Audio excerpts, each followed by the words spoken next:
Good evening. Welcome to the Planning and Design Commission meeting of Thursday, March 12th, 2026. Meeting is now called to order. Will the clerk please call the roll to establish a quorum? Thank you, Chair. Commissioner Lee? Here. Commissioner Tao? Commissioner Lamas? Here. Commissioner Nybo? Here. Vice Chair Kaden? Here. Commissioner Hernandez? Here. Commissioner Macias Reed? Here. Commissioner Young? Here. Commissioner Ortiz? Commissioner Blunt? Here. Commissioner Rushke? Here. Commissioner Thompson? Here. Chair Chase? Here. Thank you. We have a quorum. I would like to remind everyone in the audience that wants to speak on any item to please turn on a speaker slip before the item begins. You'll have 3 minutes to speak once you're called upon. After the first speaker, we will no longer be able to accept speaker slips. We'll now proceed with the land acknowledgement, followed by the Pledge of Allegiance. Please stand.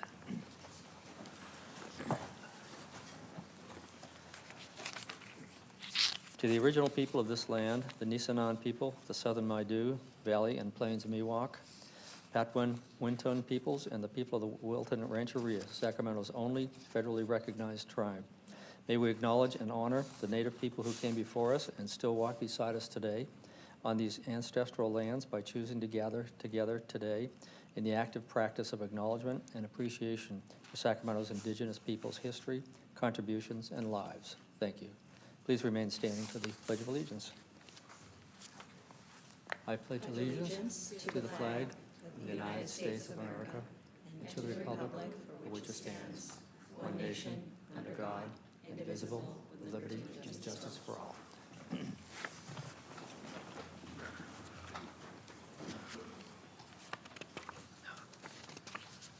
Good grief.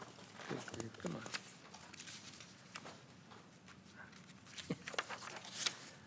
Anyway, our first business for today is the director's report. Thank you, Chair. I have one item for the director's report this evening. On Tuesday, March 3rd, City Council approved the Enclave Residential Project at 3600 Airport Road. This is a project that the Commission recommended approval of at its meeting on January 22nd of this year. And that's all that I have. Thank you, Chair. Thank you, Director. Are there any commissioners that wish to speak or comment on the director's report? Seeing none, we'll now move to the consent calendar. We will proceed to approval of the consent calendar. Clerk, are there any members of the public who wish to speak on the consent calendar? Thank you, Chair. I have no speakers for this item. Thank you. Are there any commissioners who wish to speak on the consent calendar? Seeing none, is there a motion and a second for approval of the consent calendar? Commissioner Hernandez? Motion to approve. We have a motion. Vice Chair Kaden? Second. We have a motion and a second. Clerk, could you please take a vote? Yes, thank you, Chair. Commissioner Lee? Aye. Commissioner Tao? Commissioner Lamas? Aye. Commissioner Nybo? Aye. Vice Chair Kaden? Aye. Commissioner Hernandez? Aye. Commissioner Macias Reed? Aye. Commissioner Ortiz? Commissioner Blunt? Aye. Commissioner Rushke? Aye. Commissioner Thompson? Aye. Commissioner Young? And Chair Chase? Aye. Thank you. The motion passes. We'll now proceed with the public hearing calendar. Item 2 is the Title V Business License and Regulations and Title 17 Planning and Development Code amendments related to short-term rentals. Before staff presents, I'd like to ask Commissioner if there are any disclosures or recusals. I don't think that's that relevant here, but okay, thank you. I'm sorry, Mr. Commissioner Nybo. I do have disclosures. Okay. I spoke with a couple of neighbors about this item, for and against. I accidentally ran into someone at Airbnb, the state lobbyist. We discussed this a little bit. Thank you. And Commissioner Hernandez? Maybe we can go to Courtney first. You're all very conscientious. I just want to point out it is a legislative item, so you don't need to do your normal disclosures. There's no individual property right at stake. So thank you. Thank you. Thank you. Did you still want to speak? Okay, we got there. All right, thank you. Staff, please proceed with the presentation. Thank you, Kevin. Good evening. Thank you, Chair. Good evening, Commissioners. My name is Kevin Collin. I'm the zoning administrator for the city of Sacramento. Thank you. Now I can hear this. I'll be giving today's presentation. However, I am not alone. I am, if you've noticed from the staff report, I'm joined by our friends in the finance department. So Brian Howard, our finance manager, is here, along with Pete Coletto, our finance director. If you have any questions, once we get into that portion of the hearing, we have all the staff here to hopefully get the answers you desire. With that introduction, by way of an overview, I'll first provide some background for you to help frame the context of this ordinance. I'll describe a prior meeting we had with the Law and Legislation Committee of the Council. I'll go through the category of amendments one by one to summarize them, and then I'll conclude with the staff recommendation this evening. First, I thought it'd be helpful if we frame this conversation within a definition, and that concerns what is a short-term rental. So for our purposes, in terms of regulation in this ordinance, a short-term rental has two basic components. It is lodging. It is less than 30 days of being in a dwelling for a commercial purpose. That's distinguished from dwelling, which may be through ownership or through a rental, either through an agreement or a lease or other contract. Those are subject to a separate body of state law and are not covered by this ordinance.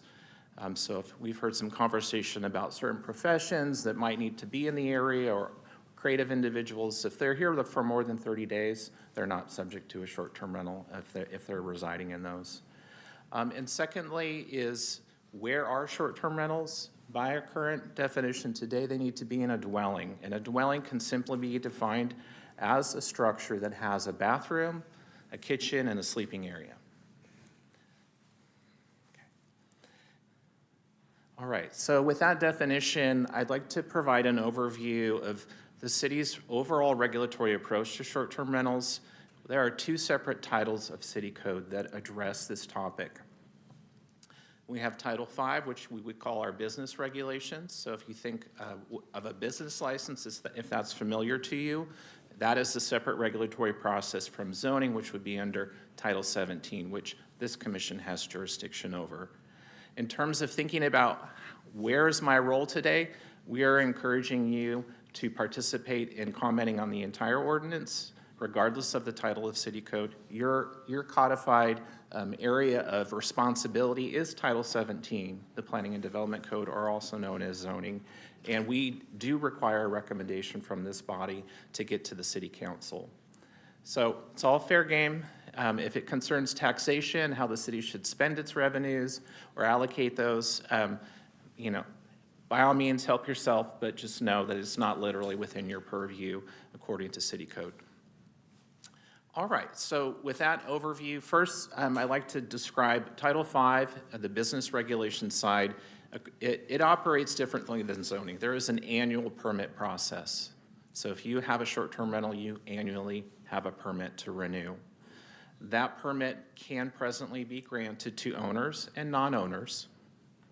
The duration varies based on ownership or non-ownership. So if you're an owner, you can rent for 365 days a year. If you're not an owner, 90 days. If, for terms of how many people can stay in a short-term rental, 6. 6 is the limit. That title of city code also addresses the issue of taxation. So transit occupancy tax may be familiar to you, or TOT. That is addressed in that title. And also there are some regulations that pertain to hosting platforms such as Airbnb or VRBO in terms of what they are asked to or required to provide the city. In contrast, there are limited zoning standards that do apply for short-term rentals. In summary, they are a by right land use somewhat like a home-based business, that are allowed to occur in a single-family dwelling or a duplex by right. If you have a dwelling under zoning, you can have a short-term rental. Those same limitations in terms of guest number and duration of stay do apply. And then we do have other types of dwellings in the city, and so we have regulations for multi-unit dwellings. We have 17 different zones where you could have multi-unit dwellings, apartment buildings, condominium buildings. More than 3 units in a building is multi-unit dwelling. If you want a short-term rental in those locations, you need to get a conditional use permit. So with that overview, what I'd additionally like is to, I found it might be helpful to think about, well, where, like, how many of these and where are they? How does that relate to housing? On the slide right here, you see chronologically, these regulations have been on the book for approximately 10 years and are largely unchanged. And so the numbers you're seeing on the screen chronologically on the left are going from oldest to newest. The second column, number of permits issued. So you can see we're hovering around 500 for the last 4 years or so in terms of total permit number. Moving a little bit further, there are separate columns for primary. So this is someone's primary residence, which under our current definition would mean 184 days, at least is when you reside on that property, or non-primary. So the permittees, who is that permittee? You can see those percentages. In more recent years, you can see an increase in non-primary permittee status. We were talking about housing tonight, and you have previously. It is under your purview, so I thought it might be fun, just a fun fact to know what is 537 in relation to the city. According to the Department of Finance and their demographic research unit, we have about just over 202,000 dwellings in the city. If you do the math, the total number of short-term rentals in a dwelling in our city is just under 0.26% of total dwellings, just to help you get a sense of the scale. Additionally, we have a land information lookup app, which is publicly accessible for a whole host of topics that relate to land use. And in that map, what you see on the screen here, we have the public can go and see, is there a short-term rental in my neighborhood? So each of those little house icons is where a short-term rental permit has been granted. Granted, we're talking about 18 or so miles from north to south, so we're in a large geographic area where those 537 permits are spread across. Okay. Well, moving on to the last public hearing we had on this topic. In June of last year, the Finance Department presented information to the Law and Legislation Committee seeking direction on what updates, what changes should be made to our short-term rental ordinance. And at that meeting, the staff recommendation, the committee did agree with the recommendations, which I could summarize in 3 points, and the first of which was to standardize the regulatory practice. There are some things that you might notice, for example, in terms of structures that are eligible or not, permittee, who's allowed to have a permit or not. The common example for structures being if you're a detached ADU, it's not a primary unit, so therefore your detached ADU cannot be considered for a short-term rental permit. And so we're seeking, the Finance Department is seeking to standardize the approach. Additionally, their observation was related to complaints and how might this regulatory program be revised to address complaints that are arising. And thirdly is, we are talking about dwellings, and we're talking about a commercial purpose within a dwelling, which would be distinct or different from long-term residency. So the proposal presented was to seek a balance between the two. So the committee agreed with the approach to preserve our existing housing stock, but yet at the same time, if we could, help promote new units. And I'll speak a little bit more to that in a moment. All right, so we'll walk through each of the amendments in order. I've organized it by Title V first and then Title 17. So let's just get into it. The first change, in your staff report, you will note it concerns residency.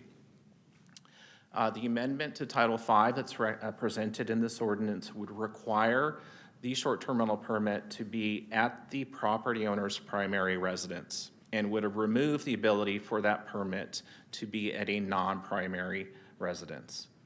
Why is that? To discourage permanent rental businesses in dwellings. Secondly, to support homeowners, property owners' ability to supplement their income if they were retired, whatever your family organization is, if you need to accommodate others, or whatever your family's need are. The third reason is, I think, greater compliance. If you own it and you're there when the permit is present and your guests are present, the thinking is that there's more likely to be a greater level of compliance versus a permittee who's not present on the property. The second change concerns who could get a permit. The change that's recommended is to provide one permit per owner, property owner, and remove the ability for non-owners to obtain a permit. The reasons for that are the same as the previous that I just mentioned. Additionally, to help preserve existing long-term rental housing where it's present. So to strike a balance between the two. The third change concerns accessory dwelling units, so providing that standardized approach that I mentioned to change what's considered a primary residence to be basically a dwelling on the property. To not differentiate between if you wanted a short-term rental permit and you wanted to live in your ADU in the back and rent out the front house, you should be able to do so, and vice versa. So the idea here is why to treat all the dwellings the same. Again, to support owners' ability to supplement their income. And I think for a planner like myself, this gets at ADUs, and what we have observed and heard from those that build them is the greatest challenge is paying for it to get it built. And that if we can help folks get over that threshold of building the ADU, that ADU will be in this city for decades. It will last 50 years or more. And if we can help them over that threshold, that property could be used for many purposes and have multiple owners. And so, in a very pragmatic and incremental way, an ability to supplement that income may be temporary. Not everyone will want to have a short-term rental permit, but for those, if this helps them get over that threshold, we felt that this would support it. Moving on to the fourth change, as I mentioned in the background, you presently can ask for a conditional use permit to have a short-term rental in a multi-unit dwelling property. Our recommendation in this ordinance is to limit those short-term rental permits to lots with 4 or fewer dwellings. This idea originated out of the Law and Legislation Committee as direction, and the stated intent was to help facilitate missing middle housing. Additionally, to help preserve existing rental housing, which is, we get into the 30 unit per acre threshold, is our affordable housing. And looking at our permit history to date, we have only issued since 2020 3 conditional use permits for these scenarios. So we're not really seeing a need or a demand. And as I mentioned in the staff report, anecdotally, when we look at these discretionary permit applications, what we're seeing is folks are not pursuing that. We do inform them of the discretionary nature of that permit process and that we are looking to balance the preservation of units for long-term dwelling with that short-term rental, and I guess for some that might be a deterrent. Next, there is a fifth change that concerns what is required of online hosting platforms, and that they provide more information, such as the permit number, for example. And the idea is if we require more info from them, that we can reduce the number of unpermitted properties, and that we will be more efficient with our enforcement practices.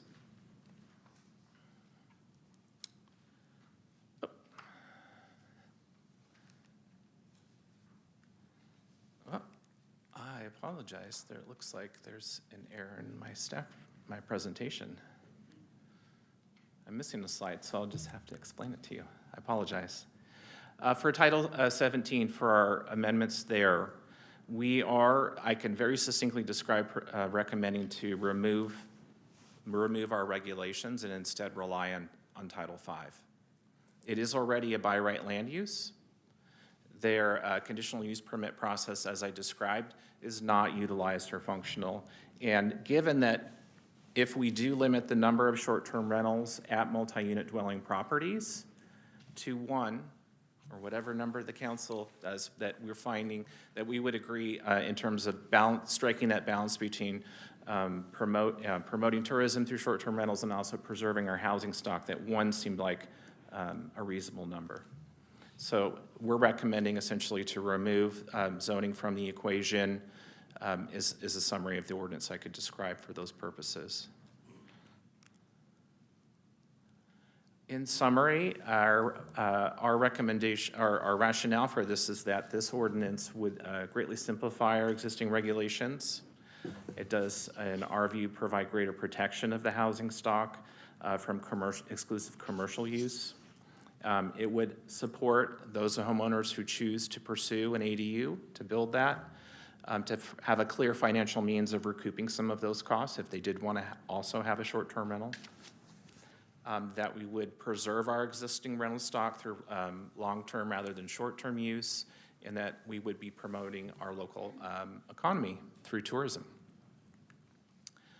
This is a public hearing. It is an ordinance, and as I mentioned, your role is to provide a recommendation to council. What our recommendation is that you do conduct the hearing and provide a recommendation to us. And as I mentioned, we do have staff from both departments here if you have questions. Thank you. Thank you, Kevin. Clerk, are there any members of the public who wish to speak on this item? Thank you, Chair. Yes, I have a handful of speakers. May I please call up Amar Dean? After Amar will be Kali Olagerson, and then Josh Oken.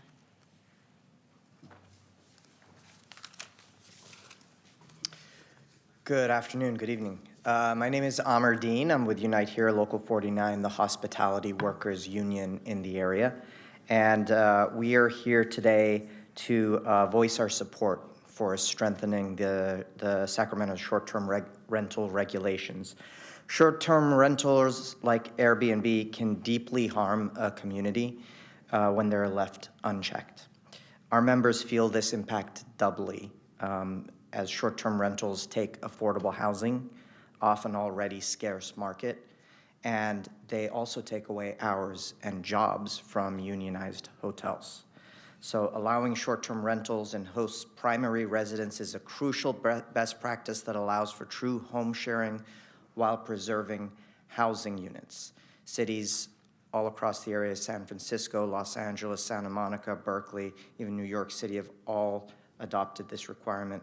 Each short-term rental unit that is not someone's primary residence could be someone's home. So the amendments before you today would strengthen Sacramento's regulation of short-term rentals and bring them in line with successful regulations in other cities. And we respectfully urge you to vote yes on the recommendations. Thank you. Thank you for your comments. I have, is it Kalia? Okay, Kaylee, sorry, Kaylee.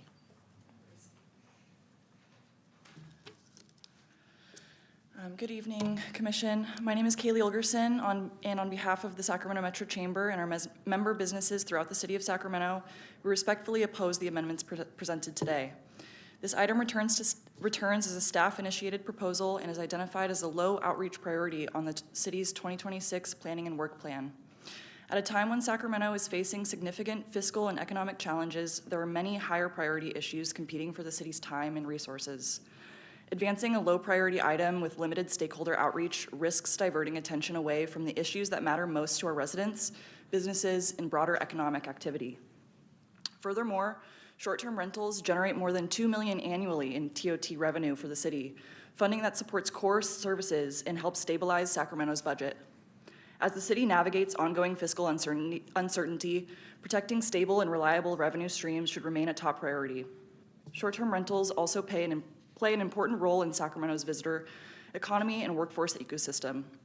As our region works to attract conventions, major events, and tourism, these units help fill lodging gaps when hotel stock is limited and support spending at local restaurants, retail shops, and small businesses across our neighborhoods. They also work to provide flexible housing for members of our travel healthcare workforce, including visiting nurses, medical professionals who support Sacramento's hospitals and healthcare facilities during critical staffing shortages. Sacramento should be focused on strengthening its economy, protecting reliable revenue streams, and prioritizing the issues that matter most to our residents and businesses.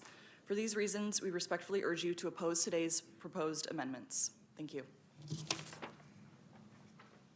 Thank you for your comments. I have Josh O'Kean, and after Josh, I have Nick Avis. Good evening, Chair and Commissioners.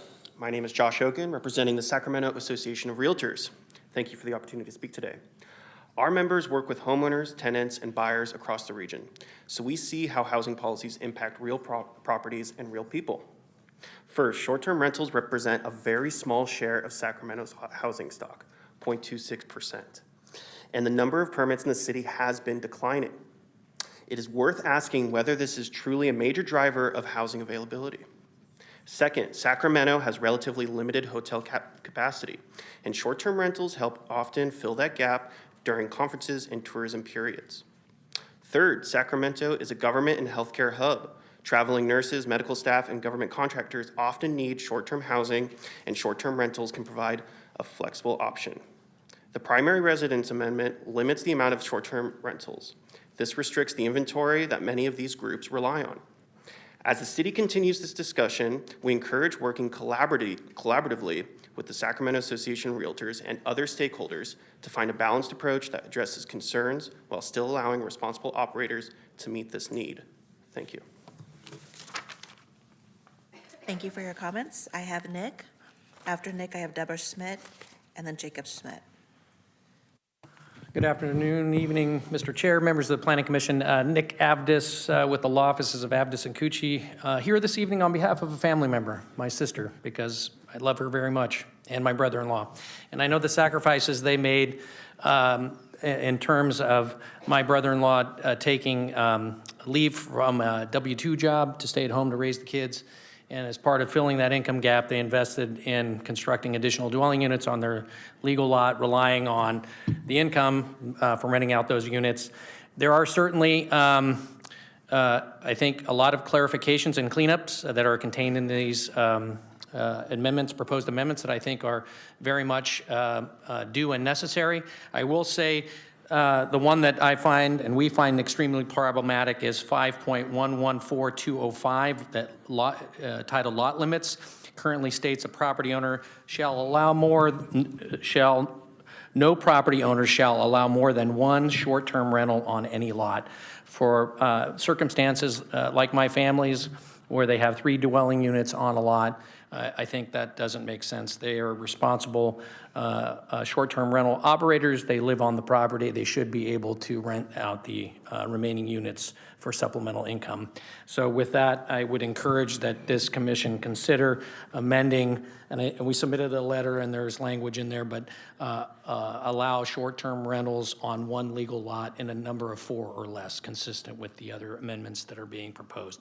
Thank you. Thank you for your comments. I have Deborah Schmidt and then Jacob Schmidt.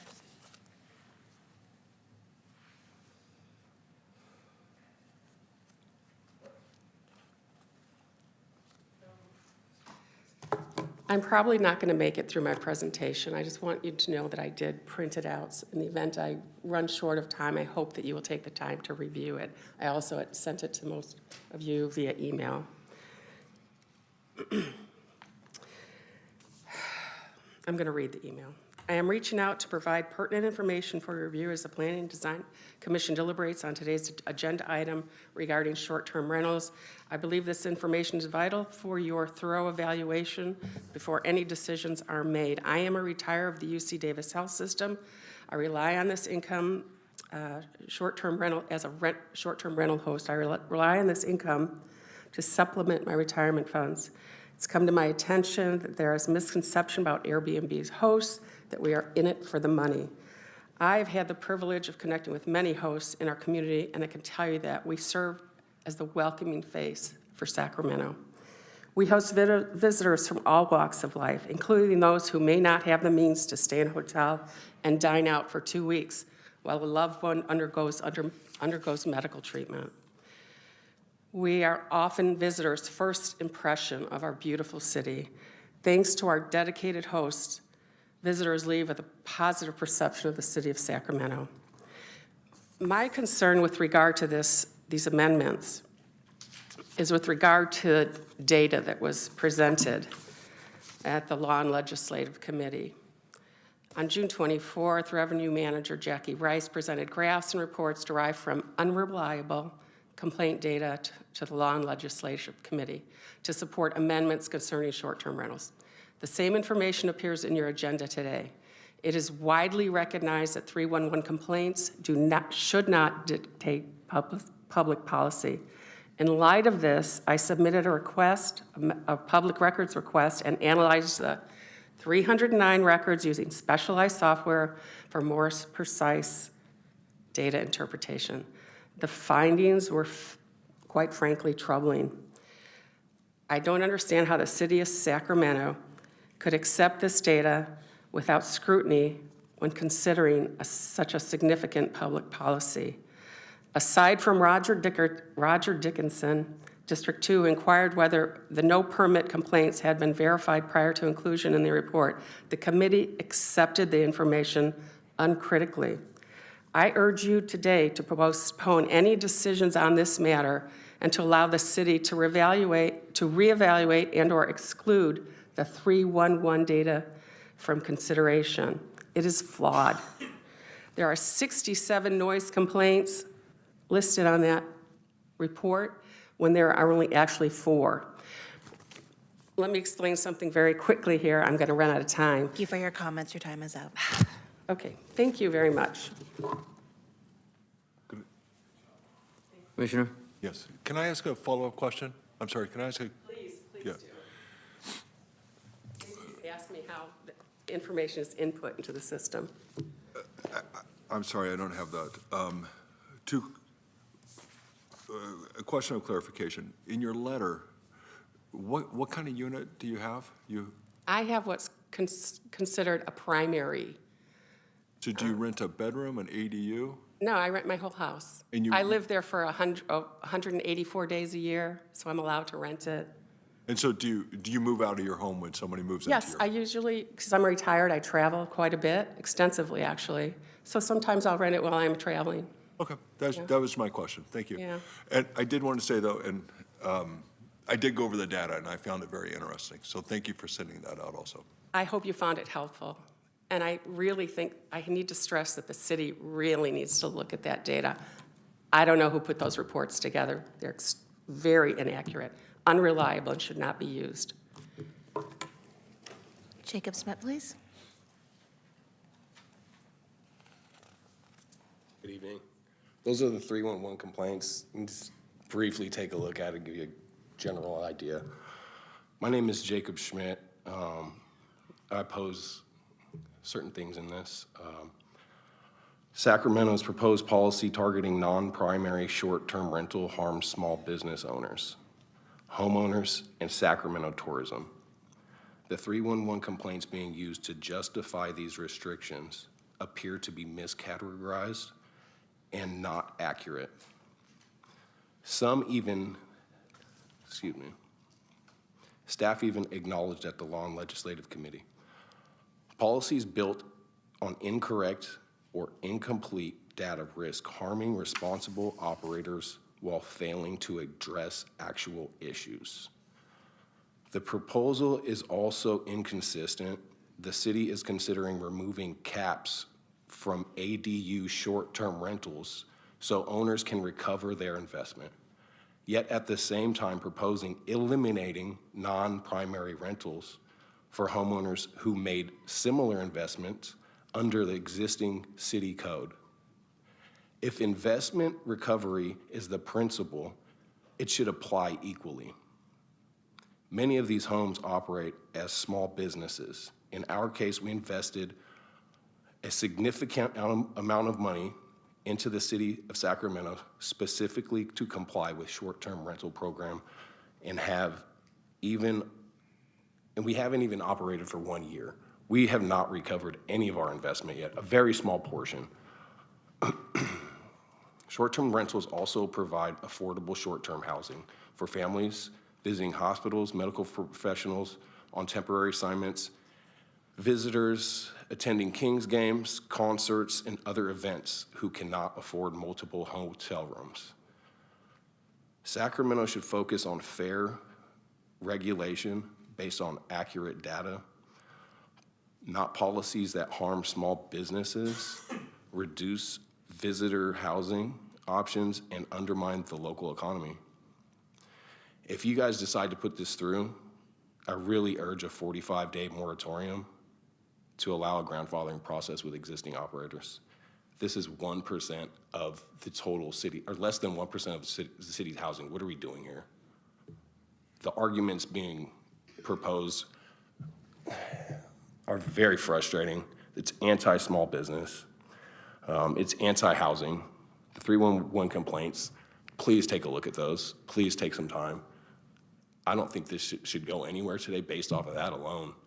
It should be held back. And to have a cap, a no. Thank you for your guys have a good comments. day. Your time is up. I have two more speakers, Jose Alvarado and Jana Miriam.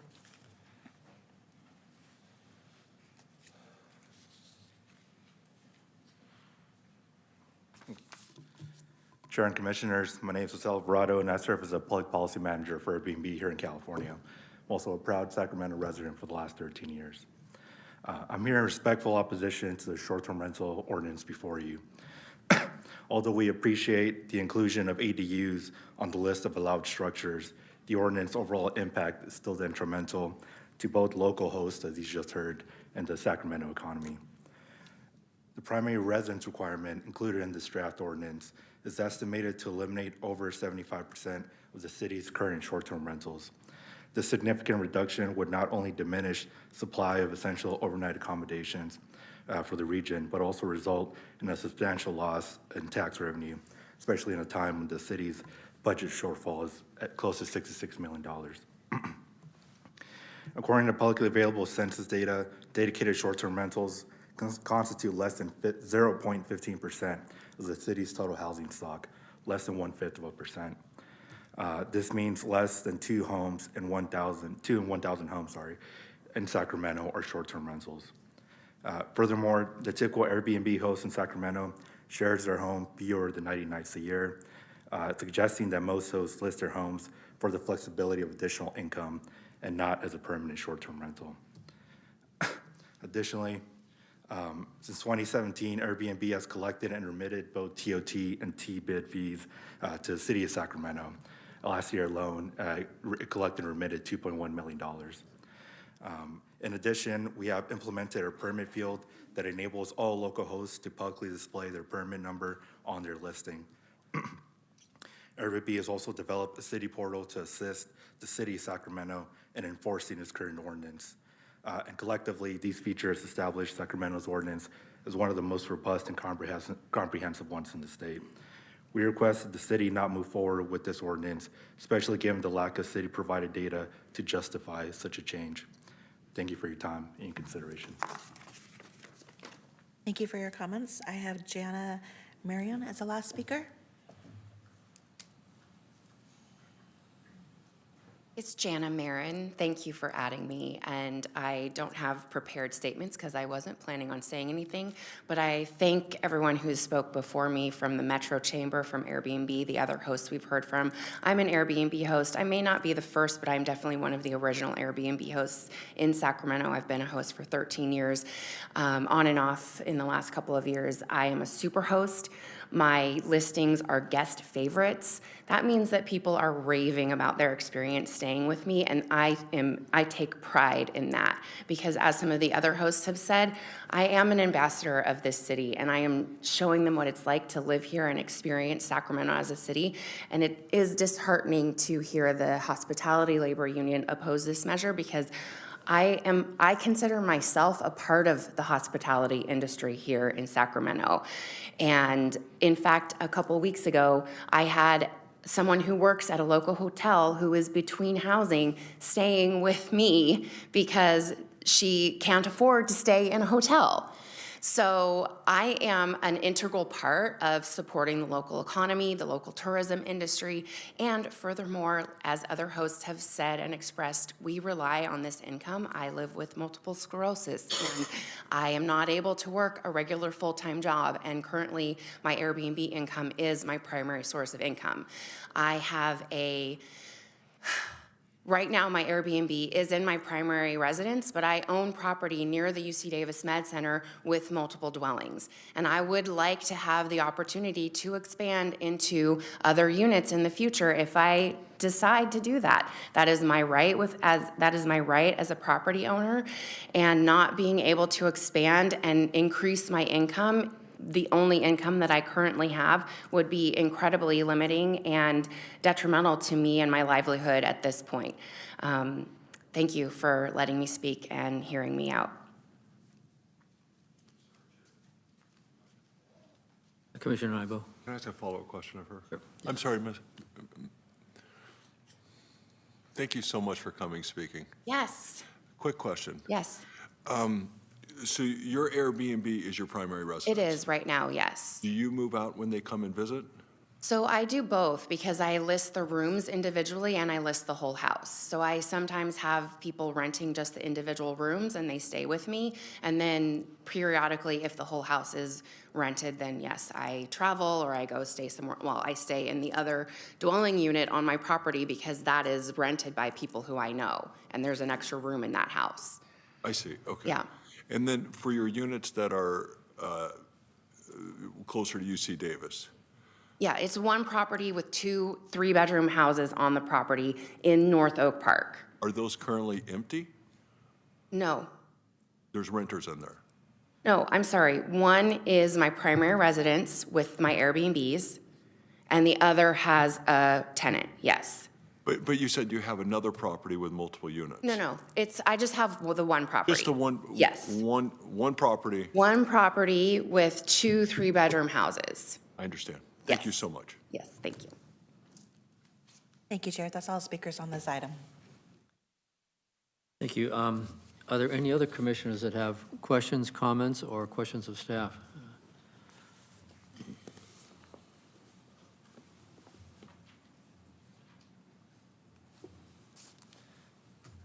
Commissioner Young or Reed?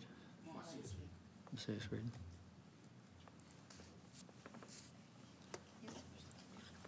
Oh.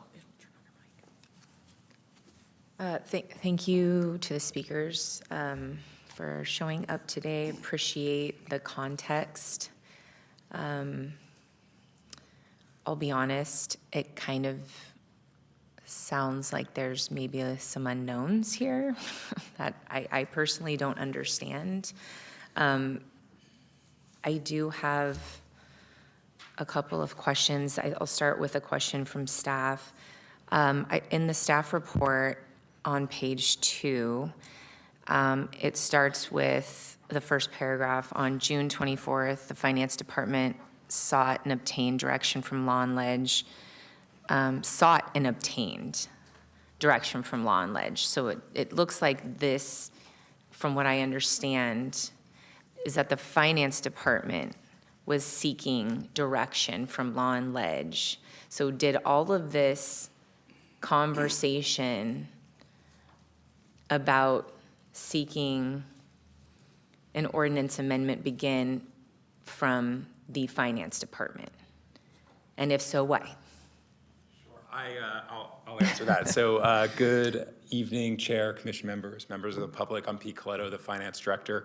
Yeah, so it came, this did come from staff, and it came for a couple of reasons. So, and there are really, when we go to council, we're really going to say there are 2 kind of key policy points for council to vote on.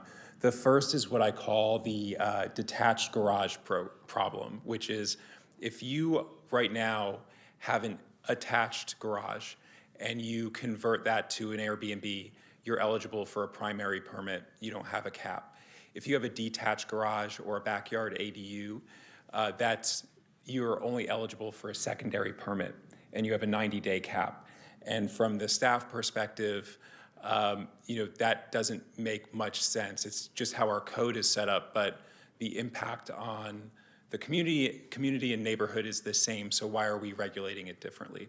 So that was part of the reason why we came forward. The other is that we have heard a lot of complaints, not just in 311 data, but from neighborhood associations, from being brought to community meetings about short-term rentals. And so that was the other thing we brought for committee consideration. Do we want to limit it to owner-occupied properties, but expand the opportunities for those owners? Okay, understood. So I understand the first part. Now, obviously, we have the complaints here. And I'm just curious on the complaint side, and I don't know if you're going to be able to answer this or staff. This conversation internally with staff started on June 24th, 2025. Is that correct? Is that when you guys started collecting the data from 311 and? That was the law and ledge date. So that was the day we brought it to the committee. The law and ledge, Yeah. okay. I'm trying to think here, okay. But I think because if I hear that, I heard the concerns from the public commenters, I'm assuming the commissioners have similar questions. One of the things we did talk about at Law and Ledge, and Brian and Kevin might have more color to this than me, is that the 311 data isn't always exact, right? When someone calls, it's not coded the exact way. But one of the things that did strike us was when you look at the overall data, there are just more complaints generally for the secondary permit, a disproportionate amount more complaints around secondary permit properties. We also get, outside of 311, a lot of requests or people saying, hey, this secondary permit is not, abiding by the city's rules and things like that. And then again, talking with various community groups is kind of why we brought that forward as a policy option for the committee. Yeah, okay. Okay, thank you. The other question I had, and there was a comment made by thank you, I appreciate that. There was a comment made by one of the commenters, or I can't remember who it was the gentleman in the suit. And I'm not sure if this is true or if staff has really analyzed this, but as the proposals currently stand, there was a mention of, if these recommendations were to move forward as currently proposed, that there could be potentially a 75% elimination of our current existing, short-term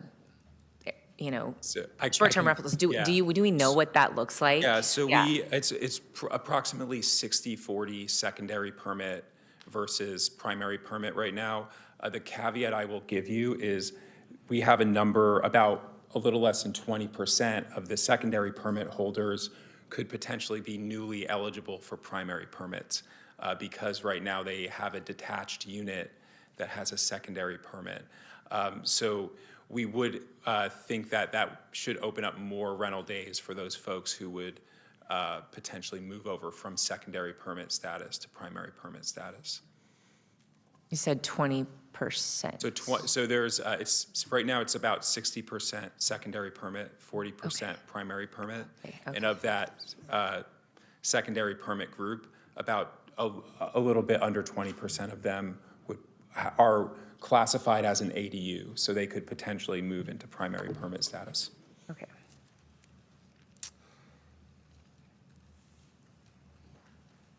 Okay.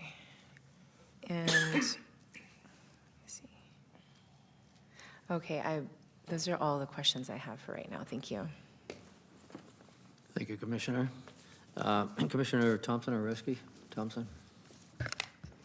Thank you. I first have just a question, probably totally curious based, but the cap on people who can stay in a short-term rental is at 6 people. And the curiosity is more, I come from a giant family. We actually have a specialty in looking for Airbnbs and short-term rentals that'll house us all. But I also have 3 adult kids who come to stay and have SIG others. So just my 3 kids with myself and my husband hits that cap. So just as a general, is this what drove that number? I know it's not related necessarily to this, but where does this regulation come from? Hi, my name is Brian Howard, Finance Manager for the Revenue Division. Nice to meet you all. I don't have an answer to what drove the 6. It's been in place since 2018. Yes, that is the cap per lot for short-term rental. Unfortunately, I don't have an answer to that question. Okay, thank you. Sorry for asking you a off-the-cuff one. So then one more follow-up. So you started this whole presentation clarifying that really our area of, we'll say jurisdiction, even though it's not, is specifically within the Title 17 component. And that right now is being stated to just follow what is being outlined in 5. Sorry, there's an awkward angle here. Is that a question? Yes, can you confirm that? Is that accurate? Yeah, I would characterize the Title 17 amendments as deletion. So we would not have a conditional use permit process for multi-unit dwellings. That would be removed.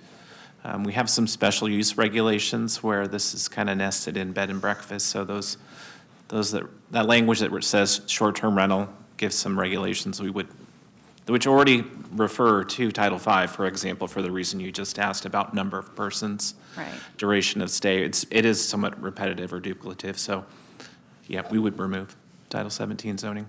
Okay, so essentially this would be a full removal of basically any zoning application to the short-term rental component, moving it into a business piece. Well, I would describe it's already there in Title V, so there are already many more regulations in Title V for business purposes. Yeah. So I know it feels like we're straddling this awkward boundary between what's land use and business regulation, but yeah, we're removing duplicative regulations in zoning. We're removing a conditional use permit option for multi-unit dwellings. And then all of the other provisions in Title V are being, that exist today are being refined or amended through this ordinance. Okay, I think that's all I have right now. Thank you. Thank you, Commissioner. Next speaker is obviously not Commissioner Ortiz. Yeah. Commissioner Young. Thank you. I'm just trying to understand the nature of the problem and have some questions here. So how many of these short-term rental units today are not primary residences? I think it was in your table. Can you give me an idea? So currently, 60% are non-primary residence type short-term rentals. We've seen a trend, over the years. You just want the number? In that the area. total. You wanted the total number, so 323 are secondary. And of those listings, how do we have some determination of how many are operating without permit? So the operating without a permit is a little bit tougher to understand. So as we're notified of those problems, we move to enforcement. So, Brian can give you a little bit more color on that. So to answer your question, the 323 all are permitted. I don't have a number on the unpermitted at the moment because when we learn someone is unpermitted, then we enforce. But I can't tell you what I don't know. If someone is out there operating right now and we haven't been made aware of it, then I don't know. Can you describe maybe what are the existing enforcement mechanisms we have in place? Sure. We work closely with CDD's code enforcement team. Any violation of the short-term rental ordinance is forwarded over to the code enforcement team, and it's delegated to staff for administrative penalty issuance. Whether that be non-primary residents renting over the 90-day allotted cap of days where they're allowed to rent, if it's a non-permitted, short-term rental that we're aware of, we're gonna ask code enforcement to go out. There are some limitations there because, they have to kind of catch them in the act when it's a non-permitted situation, which creates a whole nother set of difficulties that, code enforcement can address better than I can. But we work closely with code enforcement. We utilize administrative penalties as a driver for compliance. So, thank you. So if, sorry, I lost my train of thought. I'll jump to my other question and I'll come back to the other one.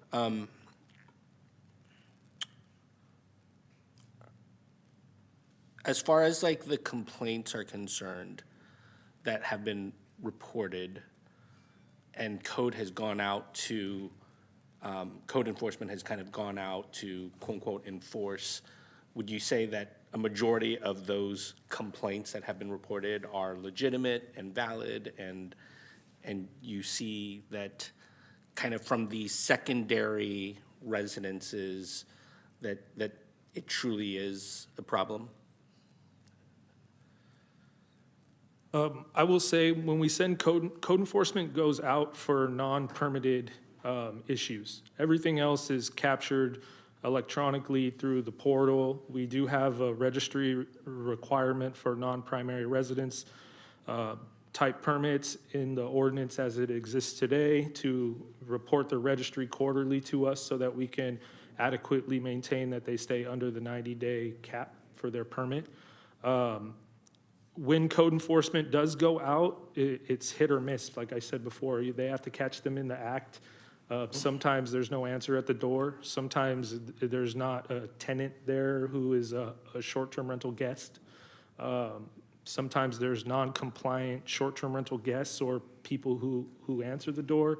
I don't want to speak for code enforcement, but in my experience in dealing with them, those are the problems that they face. I'm sorry, the other part of your question was? I think I'm just trying to understand the nature of why it is that the secondary residences are having more problems. And I was hoping maybe the staff could maybe lend some interpretation of the data as to why we're seeing more problems. Yeah, I think, part of it is almost intuitive, where if the owner is on the premises, they are going to be more diligent, just generally, or even if the owner is on vacation and rents it out, they still have to face their neighbors, and so that I think is part of the difference sometimes between the primary and secondary.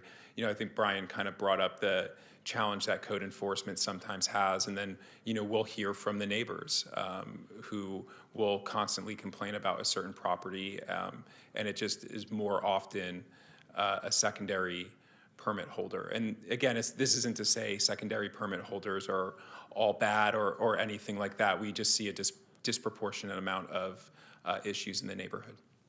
Yeah, I'm just thinking out loud as far as, are there other ways of creating an enforcement mechanism, whether it's through partnering with Airbnb or whatnot, that would kind of mitigate some of these complaints? Because I think what I'm hearing is we're using our code enforcement officers to try to regulate good behavior, and that's not always kind of the most efficient way of doing it. I'm sort of curious if there might be some other enforcement mechanisms that maybe the primary, Airbnb folks who kind of run that shop and do a good job, and they're not at the primary residence, like what is it that they do that encourages good behavior? So we do have the ability with Airbnb, for example, and other hosting platforms as well, to block the listing.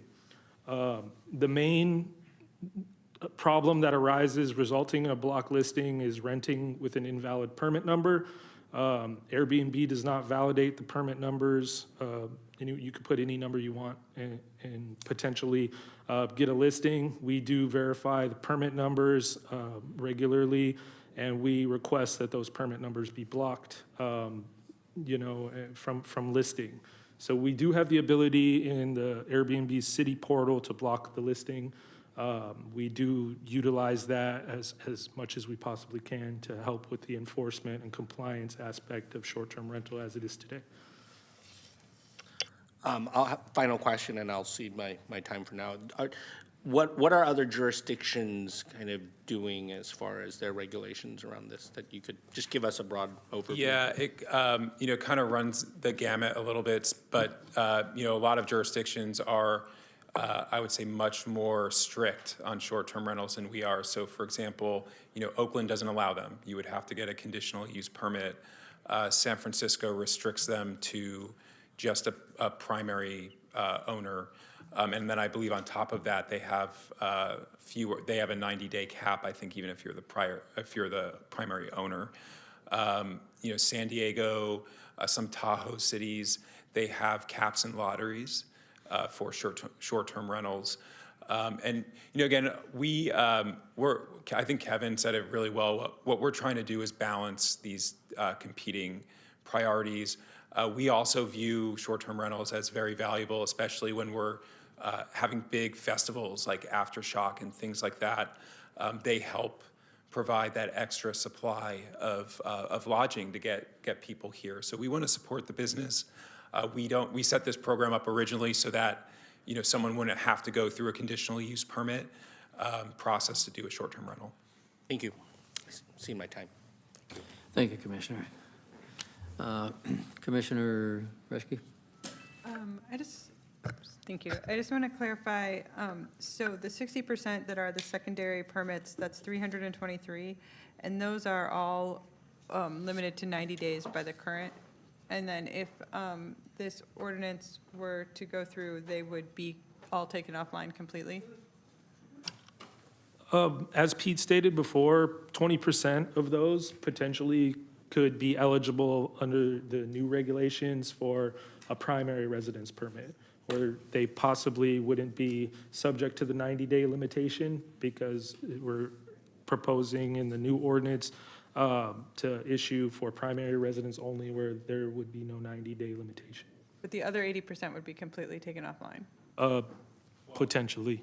They would not be eligible for short-term rentals. However, they could do long-term rentals. So they could, for 30 days or longer, we would love them to put their place on the market because we need more rental stock.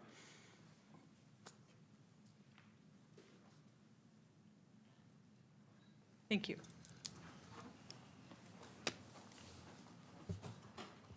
Any more questions, Commissioner? No. Okay. Commissioner, Vice Chair Caden. Yeah, and these have been great questions from my fellow commissioners, so thank you for those. I think, I recognize that we have this Title 17, Title 5 thing, and so I think, we're asking for general feedback, but mostly just, deciding what to do about the Title 17. But I guess, given that we have the opportunity, I'll use the opportunity to say a few things. I think I do generally, I think, agree with the concept that we should be, preserving our housing stock for long-term rentals. I think that, that idea is obviously makes a lot of sense. I think there are some considerations that folks have brought up that I think, are worth lifting up. Tourism events, conferences, festivals, I think these are good things that I think we should be encouraging, especially in a budget deficit, which several folks have mentioned. And I think that's a fair point. I mean, 80% of 60% is about half, right? We're talking about taking half of the short-term rentals off the market. And, relative to our peers, we don't have a whole lot of hotels. And I think that has been a problem, I think, for hosting larger events. I know a few years back, we were making a bid to kind of host the NBA All-Star Game. That was very much referenced as a reason why we were unsuccessful with that bid. So I do worry about kind of making it more difficult for short-term rentals to be that release valve, for those types of events. I think in general, I am a little bit less worried about the scale of the problem here with short-term rentals taking long-term rentals off the market. In Sacramento, we're not Barcelona here, where 10% of the housing stock is locked up. I mean, literally in Barcelona, it's like certain neighborhoods, over 10% of housing stock is short-term rentals. We're talking about 0.2% of rentals. And it doesn't seem like that amount is really increasing based on what I was seeing in the slides. It seems like it's been holding relatively steady. So it doesn't seem like this is a problem that's like exploding out of control. And then I think, just a point that gets lost in here sometimes is that short-term rental demand can actually be a reason why something gets built. I have a shipping container ADU next door to me that was built with the intention of being a short-term rental. I have a friend who recently bought a single-family rental near the Med Center a few years back and converted a small garage to be an ADU that he now rents as a short-term rental for folks that are staying near the hospital. And that's why he built it, right? And as I understand it, under this proposal, we'd be precluding the situation like that moving forward because he doesn't live on site. And he's not the owner-occupant of that primary residence. And this is not like a institutional investor that's taking units off of the market. This is someone who's spending $120,000 to create housing and provide a service. And by the way, that housing is going to be there when he sells that house, right? So that that it was mentioned before, right? 50 years, maybe 100 years, that building is going to be there, and that potentially way down the line could become long-term rental. So I guess I'm not a huge fan of precluding situations like that to me are not really hurting anybody. There's no loser there. I'd hate, I guess, for the reason why someone doesn't build something to be our short-term rental ordinance. And I recognize that we're not the deciding body ultimately on this, and that'll be up to council. But I just wanted to express that concern. Thank you, Vice Chair. Next speaker is Commissioner Nybo. I have a couple of questions, if I may.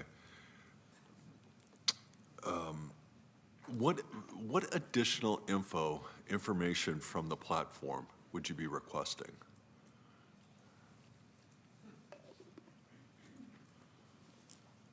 So the additional info we would be requesting would be helping us with enforcement. It would be the addresses for every short-term rental that is listed, for the month. Let me find my papers. So we would be, I'm sorry, give me 1 sec, I could tell you exactly what it is. Yeah, so we would be requesting the addresses with the corresponding permit number. We would be requesting the names of the responsible party and the number of days that they booked. And that would help us with compliance and enforcement for the short-term rental program. And you can't get that information from them now? Pretty much every single hosting platform that we've requested the information from has denied and said, if you want to get that from us, issue us a subpoena. I see. But if it's in the ordinance, then they have to. Then it's like, well, okay, have none. Correct. Okay, very good. And then let me just ask the question about when the nice people, I'm sorry, when we had the speakers come up and they talked about their particular situation, which was that they are renting a home that they live in permanently year-round. Sometimes they leave, sometimes they stay. How would this ordinance affect that? I believe as long as they maintain the 184-day year requirement where they reside at the property, then it wouldn't affect them. One of the proposals in the ordinance change is that, where there's multiple dwelling units on one lot, they're allowed to have one potential short-term rental permit.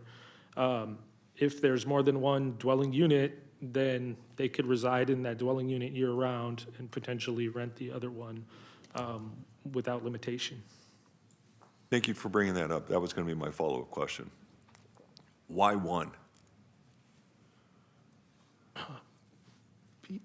I mean, that was something we discussed at Law and Ledge as well, and it is, there is an impact on the neighborhood for having a short-term rental versus a long-term renter and wanting to encourage long-term renters. So what the committee didn't want was, hey, I build a 3-unit ADU in my backyard and they're all short-term rentals. So that was why one.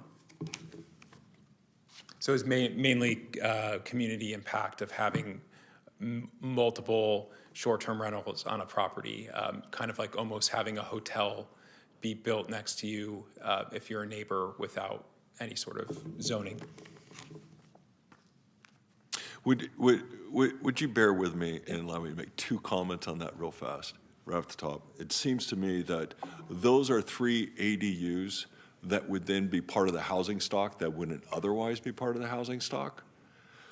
And then isn't it a matter of relative scale? You know, years ago we had the Stitch program in the alleys.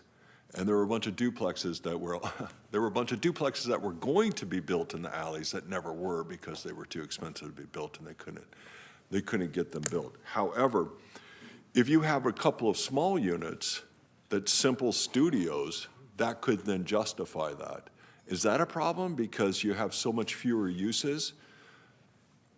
Well, I think it's, Kevin's laughing at me. Did you want to answer, Kevin? No, I don't know that there's a magic number, just that we're trying to balance competing policy priorities, and if you have a recommendation for the council on a different number, that's why we're here. If I have a recommendation for council. Because I think that what we got at earlier, if we have 6 units per ADU and there's multiple ADUs on a property, that is an issue. However, if you have an efficiency and you have a bed, that's not necessarily more traffic impact to the neighborhood. Yeah, I think it's a matter of what Kevin was saying. There are trade-offs and trying to be able to regulate it. And I would also say, if someone could go through the conditional use permit process and set up a bed and breakfast as well, if that were, if it's this unique situation, it wouldn't preclude them from doing it. They would just have to they would just have to show that the impact is not, too severe on the community. But yeah, it's trade-offs, and it's tough to. Do you have to provide breakfast? At a bed and breakfast? We've got to ask the. Need a manager. There needs to be a host on site. It's like a small hotel. I'm sorry, I don't mean to be, but on a multiple ADU, and I think what we've already heard is that if we build multiple ADUs and they're small and they're not going to cause a bunch of impact and it's on an owner-occupied lot, I still don't see how that is a negative impact to the neighborhood. As the same as if it would be a triplex with multiple bedrooms. Well, I would say right now those ADUs would be limited to 90 days of rental, right? So under this, you would have 360, even though it's one unit, you could rent it out, short-term rental, 365 days a year. The other thing I would say is that, you would be able to rent out on the long-term market for the other 2 or however many ADUs you have on your property. You would still have that I think you can, option but long-term, here's my thought on this. If you have a home, that home is a part of the infrastructure of the city. The city has made a huge investment in each housing unit. Firstly, they have to come to planning commission. But more important than that, we have this historic housing stock. We have a 100-year-old sewer storm drain system. We have waters. We have roads that have to be constantly paved. We have schools that have to be paid for. All of that is a part of the cost of these housing stocks. ADUs are not part of that cost. They're additive to it. And I think of ADUs not as a large three-bedroom unit that are 6 people going to live in. I think of an ADU as a smaller unit that if an investor can more quickly amortize that, it will get built, and if it's built, eventually that will become part of the rental stock. Yeah, and I would say that's one of the reasons why we want to make it eligible for a primary permit versus now it would only be eligible for a secondary permit. And we kind of went around with the Housing Policy Working Group as well, who at first opposed us even doing that because they were worried that it would take housing stock off the market. But, you know, again, I think Kevin was saying that this is the kind of compromise, the kind of balance we're trying to reach, which is right now, if you have an ADU, you can get a secondary permit, 90-day cap. What we're saying is for one of the units in the ADU, you can have it uncapped for a short-term rental. If you have other units there, you could put them on the long-term rental market. That's kind of our compromise. And yeah, I guess I understand your compromise in that I just don't think that compromise would lead to very many ADUs being built. Yeah, I don't know. I mean, I think it will help on the margin versus the current status. We How think so? it'll help on the market because right now you would only be able to use it as a short-term rental for 90 days. That's the current status right now if it's detached. And under this, you would be able to use it as a short-term rental uncapped. So that's an improvement from the status quo from that standpoint. And, you know, one of the things when we talked with the Housing Policy Working Group, I was saying, you know, my parents are getting older. Maybe, you know, I want to build an ADU for them to live in for a while, but that may not happen for a while. And what are my economics? And so in situations like that, being able to use it as a short-term rental for a period of time can be very, very beneficial. Or if you've never been a landlord before and you don't know how you feel about locking in with a long-term renter, this will help your ADU economics to use it as a short-term rental and try it out. And then maybe it works fine and you're more comfortable and then you'll put it on the rental stock. But yeah, we do view it as it's more short-term rental days versus current status under this proposal. And I guess that my preference is that if your property can build more than one ADU, assuming they're small efficiency, I would prefer that would be available for Airbnb. That is my preference. Okay. That's my position, the compromise. I know that I have space in my unit, in my backyard for multiple ADUs and plan on building them because I have a family member that is going to need long-term care, and I can have another ADU, both studios, for potentially a caregiver or something else along those lines. But I can build that today, and in the future when I need it, I can use it for that use. Mm-hmm. I'm not suggesting I want to do that. I'm saying that that's a very, that's a plausible need. So that would be I think that's what I would like to see the ordinance move towards. Okay. When the time comes to make my comments. That was a question. Anything else, Commissioner? That it? Yeah, that's all. Okay. Thank you. Thank you, Commissioner. Commissioner Thompson-Oreski. Thank you. I have another question. So of the ADU, or of the rentals that are non-primary, there's 323, and about 80% of those are the ones that would not be allowed under this.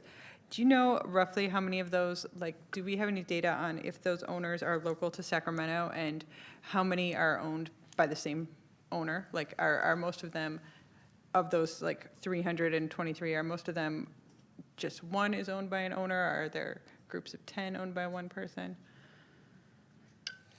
I don't have the exact numbers in front of me. I would say it's likely they're owned by separate people. However, we do have a handful of permittees that own multiple, residences that they rent out for short-term rental. So it's a mix, but it's higher that they're all individually owned, investor-owned. some in the city, some outside, probably the majority outside of the city. Most of the owners are outside of the city?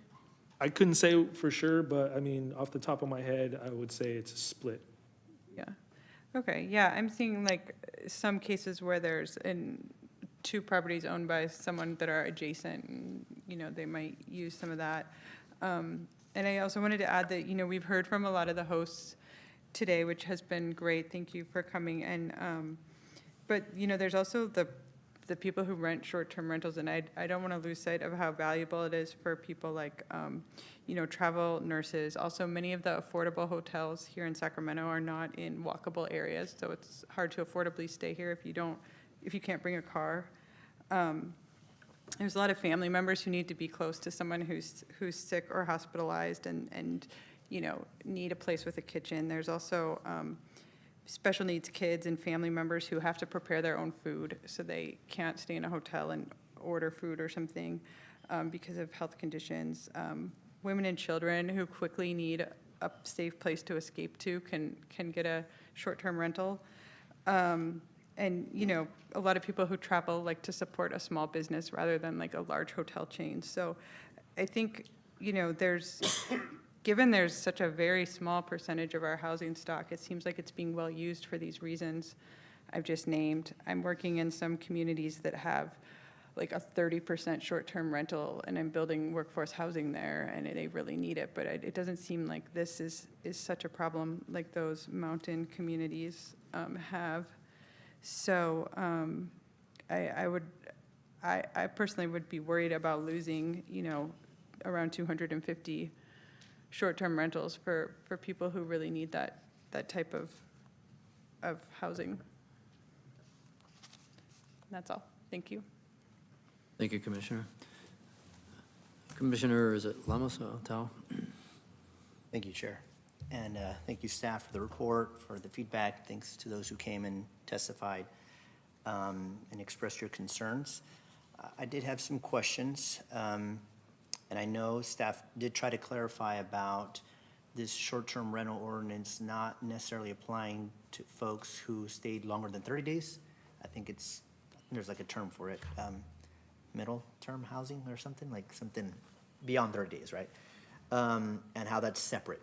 Right, and folks can still do that and house those folks, like traveling nurses or folks that are working on contracts that want to have like a 2-month lease or something.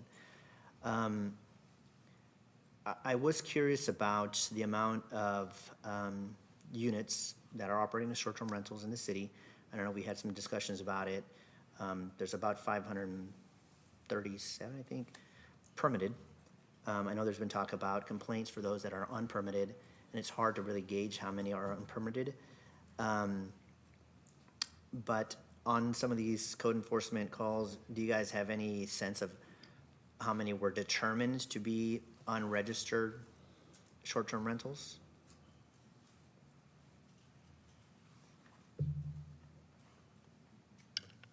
I don't have the answer for sure, but I would like to kind of restate that it is extremely difficult, you know, because when you're dealing with an unpermitted ADU, an unpermitted short-term rental, they do have to kind of catch them in the act. There has to be compliance.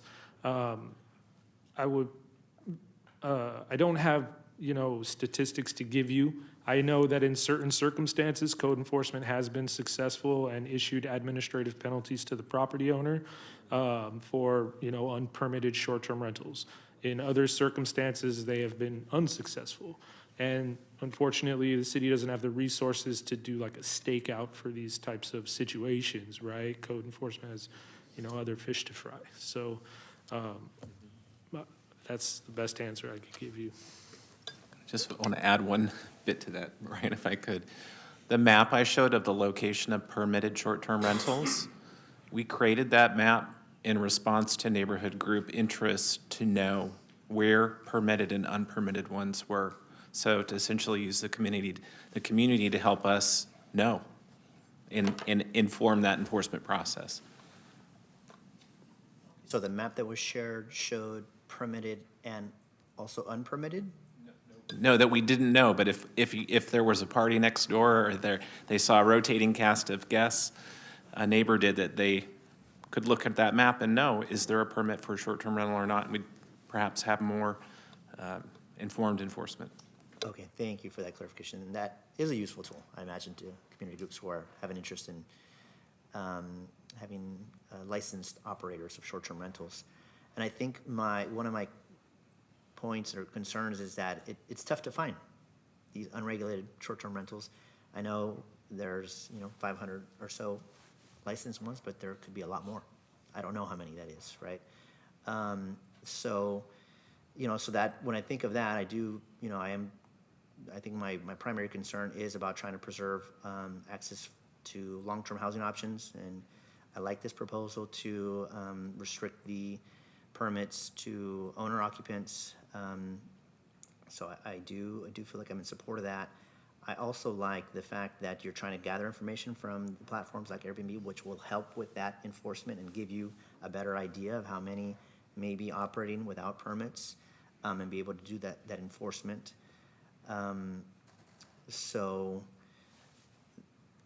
Wanted to call that out. And then also was curious about the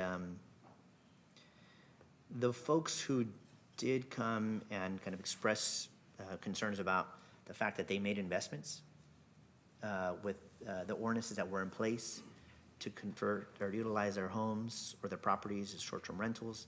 And that could be a lot of money, especially for someone who's not a corporation. And so, and maybe relied on certain income being generated through the short-term rental to offset those costs. So if I were to say one recommendation, I don't know if it's spelled out, but for the city to consider a grandfathering clause for permits that may be already in place, to allow those folks to continue to operate while maybe a more restrictive ordinance gets passed, because they made a big financial commitment to try to be in line with the ordinance that was in place at the time. So with that, I have one last question, actually. The revenue that was mentioned that was generated, a $2.3 million that was sent to the city. Does the city confirm that number was valid, 2.1 million? So last year was about 2.15 million of transient occupancy tax that was remitted for short-term rentals to the city. And then that gets split between the convention center fund and a small portion, 17% of the general fund, roughly. Okay, thank you. And so it sounds like if we're able to get stronger partnerships with these platforms to maybe get some of these unregulated short-term rentals regulated, that could potentially increase the number of revenue that gets collected. And I know that you guys are looking at trying to increase the number of days that a short-term rental could be used with the secondary unit, which could also potentially impact that upwards as well. So, so it seems like there is, still benefits to the city and trying to generate some of this revenue. And it's not losing money by some of these ordinances. So, with that, I do yield my time. Thank you, Commissioner. Commissioner Macias-Reed. Thank you, Chair. First, I want to start by saying that I second everything that Commissioner Caden said, so great comments.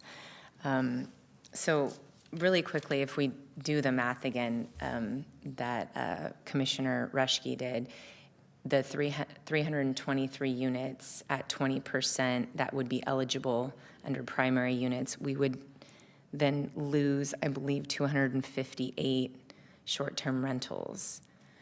And I think we have 500 and something right now in the market. That's a pretty significant number. So really, like, something to consider. That's a huge impact to our city, in my opinion, and negative impact to our city, in my opinion. And I know we've talked a lot about enforcement. I know that's really not under our purview. I think I've certainly stayed at Verbos and Airbnbs in South Lake Tahoe and in Pismo Beach.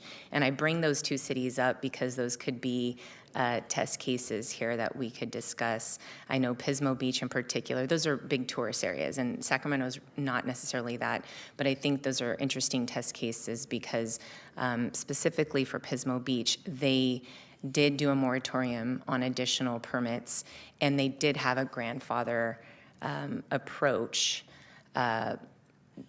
before instituting any additional rules or any new ordinances for people who had already had their permits. And now you can't get any new ones, so it's really just, there's a cap. And for South Lake Tahoe, I just, Courtney, I had a question about the South Lake Tahoe, the ordinance.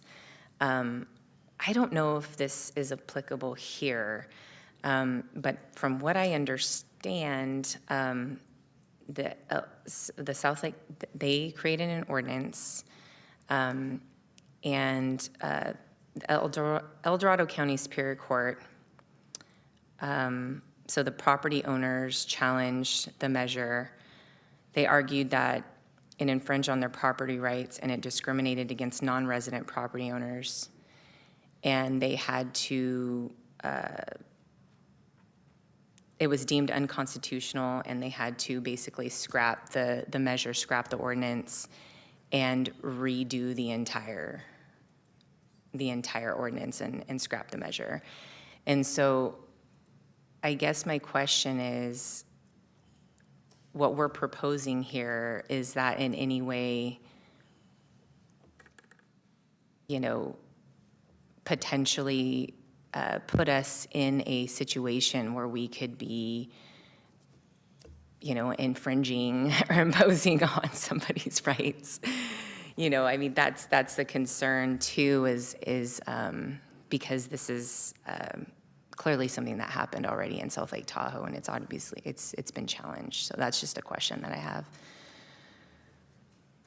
I am very flattered by what you think I walk around knowing, so thank you. Thank you. Yeah. But we do have an assigned attorney to this, Angel Solis is in the office. Angel, I don't know, or in the room. I don't know if you've looked at this yet, but we can certainly, if not, digest that and analyze it before it goes to council. Angel? We could take a closer look at it. My guess is that the Tahoe ordinance had a residency requirement, which required being a resident of the state. This does not do that. This has a property owner requirement, so you can be a resident of any state.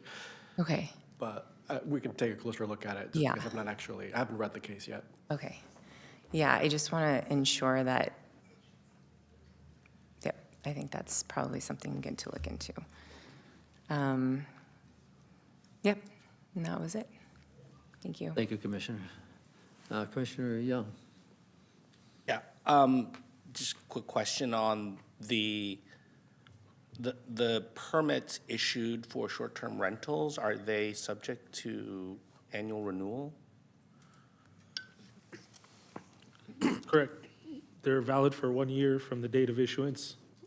Is it possible to incorporate some type of additional requirements that, like, if you've been a bad actor at this site and you haven't been responding to our code compliance folks, like, that's grounds for denying any type of renewal? In the regulations today, that already exists. I believe Title V states that if you've more than once received an administrative penalty, then you're not allowed to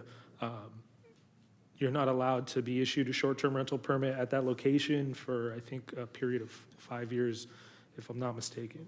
So would have those existing regulations help to mitigate, and maybe have we effectuated those regulations such that, it sounds like there have been quite a few bad actors who've been repeating that behavior. Part of the issue is what Brian was mentioning earlier, that we literally have to catch someone in the act. So, neighbor complaints are not enough to, that's not proof, right? And as the government, we don't want to be getting in between a potential neighbor dispute or something. So we want to actually have caught them, have cited them administratively, and that can be, that's proven to be challenging.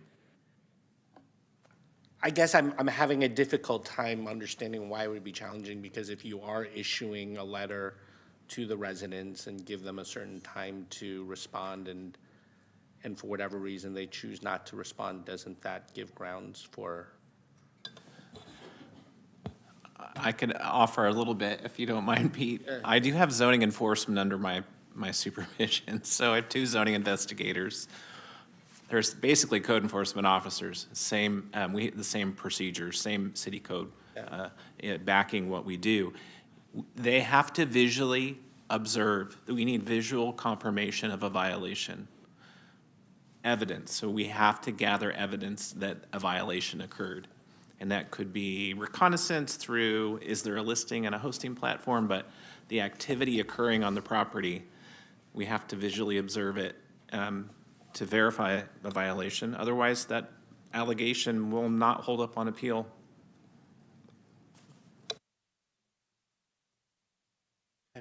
Yeah, I think kind of where I'm kind of going with this is there some other way we haven't really thought through the enforcement piece, as opposed to kind of going through this other methodology, which, it sounds like there's been there are some benefits, right, that the community is deriving from these, short-term rentals, and, I think it's problematic, I think, to kind of eliminate this, these benefits for the sake of, I don't know how bad these actors are, from these secondary rental short-term folks, but, that just seems to be what the dynamic is, and I'm just trying to see if there's some other alternative way of addressing this, whether it's through enforcement or whatnot, that doesn't result in us kind of throwing away some of these benefits. Thanks. Thank you, Commissioner. Commissioner Thompson. Thank you, Chair. So just to understand where our ability, because I know we're moving, the intent is to move, but if we have recommendations or adjustments, how do we form that?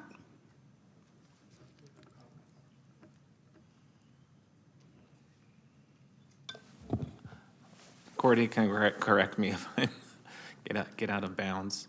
You could move the ordinance to council with the comments that are provided here, and we will summarize them in a report for the council. And if you feel like there's any particular point what you want to get on the same page about, you could certainly do that. But we will summarize all of your comments here today and present them for consideration. A lot of them concern Title V is what I'm noticing, so yeah, for whatever that's worth.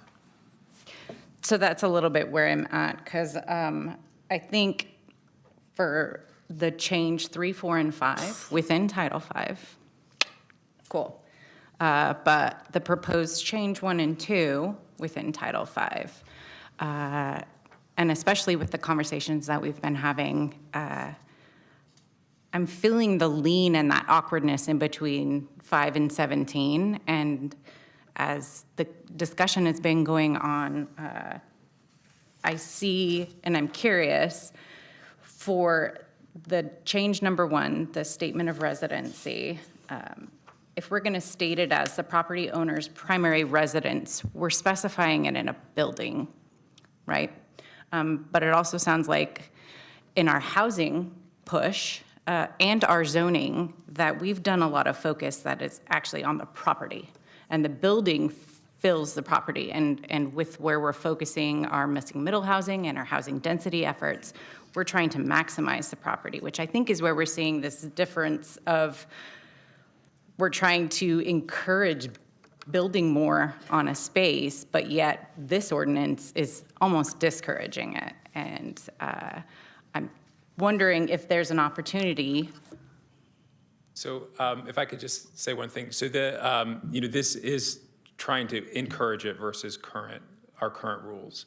So if you live on the property, you would be able to get a primary permit for another dwelling on the property. And I love that. And that's like change number 3 with the ADU, applause, love. But I think the part where I'm stuck is for those who are, say, maximizing their property to have 2 ADUs, which is fantastic. We love that. And again, going back to what Commissioner Caden was saying, even if they're building it out today with the intent of it being a short-term rental, is it going to stay like that for 100 years? Or will we, as a city, just continue to build stock of housing that can work for multiple things, not just short-term, but long-term, et cetera? And that building piece, I think, is the larger goal that we're overall looking for.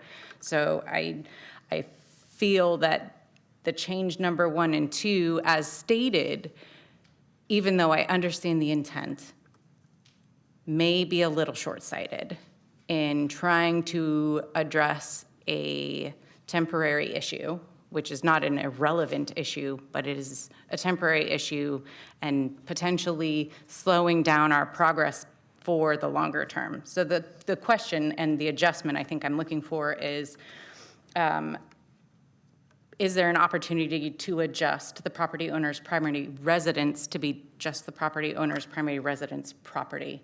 And then moving that to the permittee, the short-term rental permit is per property, and the zoning already dictates, and our building code already dictates how many properties you can have on there. We already own that. That's done. Title 17 is finished. So that, I think, would be my, I guess, investigation recommendation. Thank you. Thank you, Commissioner. Commissioner Lemus. Thank you, Chair. Just had a quick clarifying question. I know we were talking about the difficulties in enforcement, and I know that part of this is requesting more information from the online platforms. If you're able to obtain that information, would you still need to go out and catch some short-term rental operator in the act? No, sir. We would be able to take that information and work closely with code enforcement, and use all of the aforementioned enforcement tactics to drive compliance for the short-term rental program. Okay. Okay, thank you. Give my time. Thank you, Commissioner. Commissioner Hernandez. Thank you, Mr. Chair. I want to thank staff for you guys' time and analysis on this, for the folks in the room who shared their perspective and during public comment, and for the fellow commissioners for this dialogue. It's been really robust. I've appreciated a lot of it, and want to just echo the comments by Commissioner Thompson. I couldn't have put it better myself. Totally understand the balance here and the trade-offs that you guys are deciding on, and I would strongly express some concerns with the changes to number 1 and number 2. I'm going to stay away from the court enforcement discussions with the complaints discussions and the data discussions. I don't think those are really big issues, but they've been discussed here already. And my main thinking around this, I think where I'm landing today too, just to add to some of the examples that were shared earlier, is really about not putting Sacramento in a position of doing a disservice to themselves by being a little too more restrictive. I do agree with the thinking about being able to accommodate demand. I mean, someone mentioned Aftershock Music Festival. Hotels were completely booked. There was nowhere else to stay. I think short-term rentals and encouraging that more and helping those from coming out of the shadows and into being, legally operating and permitted is more helpful. And I also want to provide some context for District 6. In District 6, we have the Med Center near us, was mentioned about, traveling nurses and traveling professionals in the medical industry. We also have a lot of retirees who depend and rely on supplemental income using their homes in the area for short-term rentals. And the other piece I want to add and share with the team, with the commission here is, I recently had an opportunity to travel with the Sacramento delegation to Morelia, Michoacan, where we're establishing a sister city relationship. This is a really important historical and cultural relationship and engagement with Michoacan in Mexico. The large Mexican population in this community and throughout California are from Michoacan, and soon we will invite the mayor and delegates from Michoacan and Morelia to Sacramento. We want to make sure that when families are visiting each other, because there is a direct flight from Sacramento to Morelia, that those families have the option and more options to be near their families and have that closer connection than staying at a hotel. If that works for them, again, just providing options for the different circumstances and the different situations that we want to invite and encourage in this city. So all in all, to say that while, I understand where we have to make our decisions and really balance, but I really think that it's important for Sacramento to not just encourage from a property rights perspective for number one and number two, from a tourism perspective, but also from an economic flexibility perspective, and not just with tourism, but also this could be an emerging economy that provides future opportunities for something else. So that's where I'm thinking right now. I would like to pass along those comments. I'm not too sure, if there's perhaps another opportunity to comment on this in the future here in the commission again, and I just think that there's a lot of still unanswered questions and perhaps more information that we would like to deliberate. I yield my time. Thank you, Mr. Chair. Thank you, Commissioner. Commissioner Nybo.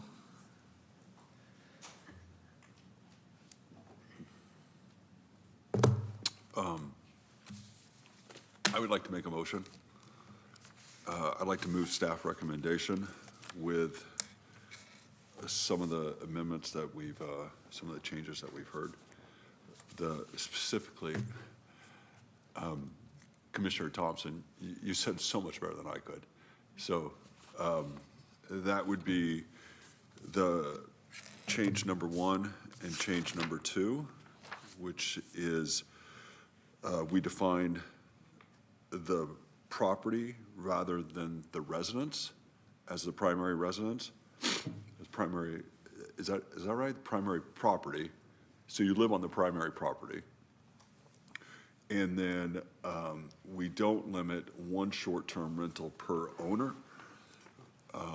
We allow 4 because that's the other place where you can have up to 4. Also, how big of a deal is it if we grandfather in existing permits until they're sold or until they no longer use them? Operationally. Yeah, so as the ordinance is written today, there is a 1-year renewal under the regulations existing before, the date of enactment of the proposed ordinance. So we're going to be allowing existing permittees who hold a permit before the changeover to get another year of renewal under those regulations. In regards to, I'm not sure. I would have to defer to city attorney in the changing of the language to, a grandfather clause. But you did say one thing of changing to 4 short-term rental permits per lot. I do want to just let you know that there is a limitation of 6 guests per lot. Yeah. So when there are multiple short-term rental permits on the same lot, what we do is we limit the people to each short-term rental. So if there was 4, the permittee would have to elect, you get 2, 2, 1, 1. Exactly. So, it would be there would be a person limitation. I just want to point that out. Thank you. Thank you for that. And if we could hear from the city attorney, how difficult is it to grandfather in an annual permit? We can do that, and there's a version of it in the ordinance. So if you're looking for an extended period beyond what's in there, we can draft it. And we can, if you're not prepared to give a timeline, we can work with staff to come up with options before it moves on to council. Okay, yeah. You don't need more for a motion, do you? Yep, okay, thank you very much. Thank you, Commissioner. Commissioner Caden, or Vice Chair Caden. Yeah, I'll second the motion on the table, and I would, just to reiterate, would say that I share the concerns around change 1 and 2. I totally support all of the recommendations from Commissioner Thompson, and then would support some version of this grandfathering idea. At least I think it's worth at least exploring. And then I would just add in, if it wasn't, clear from my comments earlier, I would be really interested in allowing for like a non-owner occupant short-term rental permit for new construction. So if you have a rental property and you want to build an ADU that and what's motivating you building that ADU is that you want to use it for short-term rental, I think it makes a lot of sense to add that flexibility in, even if you're not an owner occupant. Because it's not like you're taking units off the shelf, right? You're creating a new unit. Thanks. Thank you. Commissioner Matthews, if you don't mind, I think it might go to Courtney first to see this. I'm just sorry for 1 second. If we can go back to that. Were you making a friendly amendment to the motion? No, I think it's just a second to the motion, and then I'm adding to the feedback that we're providing to staff. Is that right? Or does it need to be a new motion or a friendly amendment? Commissioner Nybo made a motion with some, I would say, slightly more formal comments, and I think he's seeking this commission's concurrence with that. So unless the attorneys have a different opinion, it sounds like a friendly amendment. Are you open to a friendly amendment? Yes, yes, of course. Wonderful. Of course. Let's do that. But can you go through and, so just to clarify that, you're saying that if somebody has a long-term rental and they want to build an ADU in the back, they should be able to do a short-term rental on that? Correct. Yeah. Is that not allowed in the new ordinance? My understanding is that it's not, because they're not an owner occupant. I got you. Exactly. Is that right? I understand. If the property owner didn't reside, if that wasn't the property owner's property, the answer would be no. Yeah, under the current draft. But yeah, and I would support that amendment because that's additional ADU that would be built. That gives another opportunity to monetize an ADU. Is that difficult to incorporate into an ordinance on that? Thank you very much. Thank you. Thank you, Commissioner. Courtney, do you have a comment? I guess I just want to make sure I'm clear on the motion. So the motion is to, one, define the regulations will apply per property instead of per unit. Two, allow four short-term rentals per property. Three, explore a grandfather clause, whatever, staff will explore that. And then finally, eliminate the owner occupancy requirement. The friendly amendment was to eliminate the owner occupancy requirement for new construction, specifically. Thank you. Specifically for ADUs?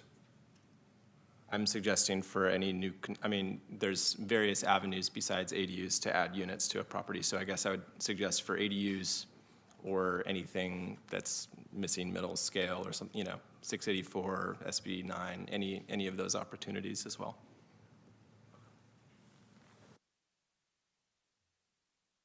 Thank you, Commissioners.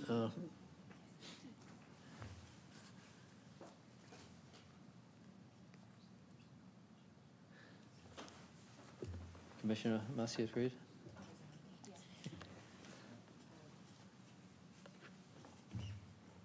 So I know we don't regulate Title V, so I don't know that this would actually be an amendment, so I don't know how we would do this. But this is a recommendation that I would really like the council to consider when we move this on. You guys, it sounds like this 6 persons per lot is an arbitrary number. And I don't understand why. And I don't agree with it, and I think that it needs to be reconsidered. And so I will ask that that is added as a reconsideration, because I don't understand why it is 6. Thank you. Would that be requested as a friendly amendment? If it has to be, yes. I think it's incredibly important. It says, pass a motion. Right here, front page. Yes. May I ask another question? So that makes sense. Staff will incorporate that into the motion as a topic to explore versus you're not asking for an actual amendment to the ordinance right now. Yes, yes. And I'm sorry, I want to ask Commissioner Caden again about when you say new construction, so if there's a primary unit and 2 ADUs in the back, are you saying can you explain to me, say one primary unit and they build 2 ADUs in the back? Does an owner have to live anywhere on the property? In order to use the 2 ADUs as, to Do have they a need to be short-term in the rental on primary the or in ADUs, the- I'm suggesting no. If they Okay. want to build a unit on their property and use it as short-term rental, even if they don't live on the property, if it's a net new unit, I would say that. So all 3 units, okay, got it, thank you. Thank you. Commissioner Hernandez. Thank you, Mr. Chair. Whoops, sorry.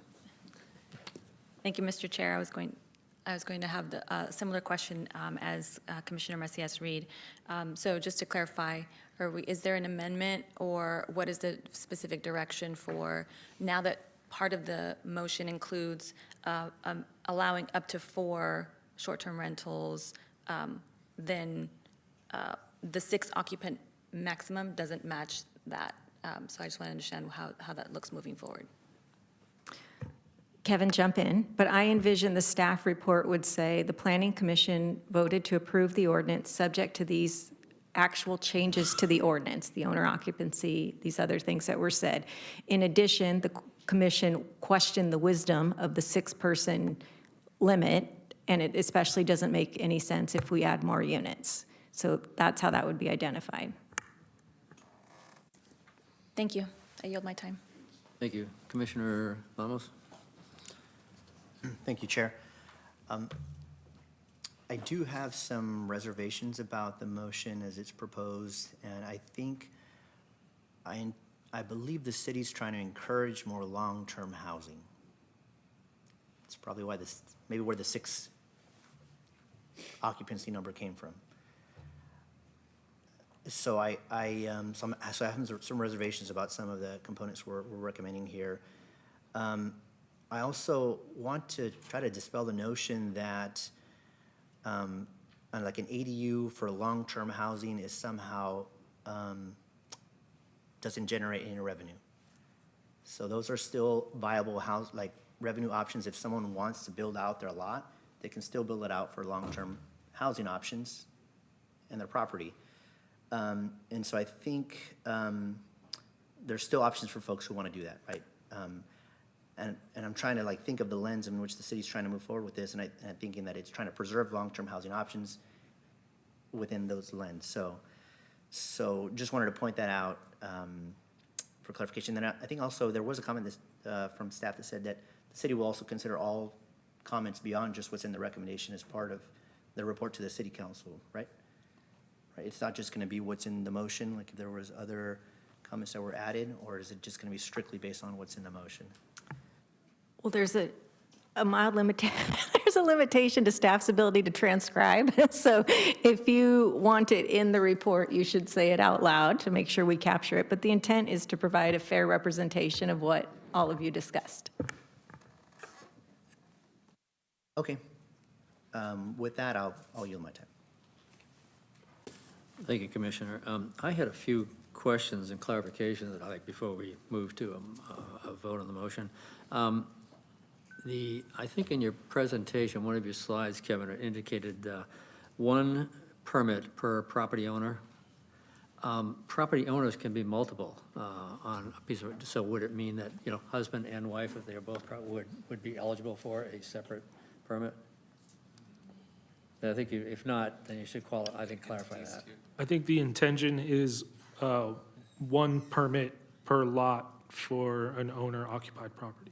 Okay, I would suggest you clarify that then, I think.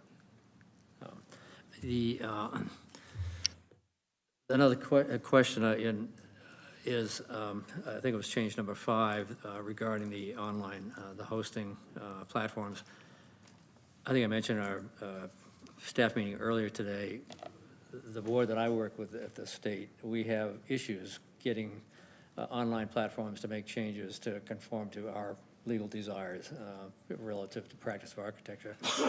Do you feel comfortable that you will be able to, that the online platforms will, coordinate and comply with any changes we make here?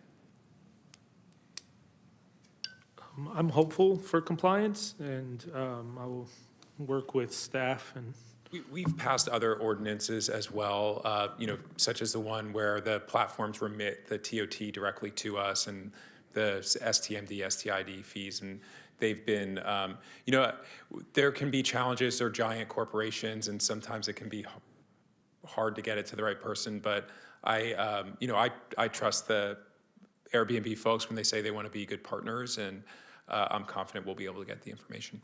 Okay, thank you.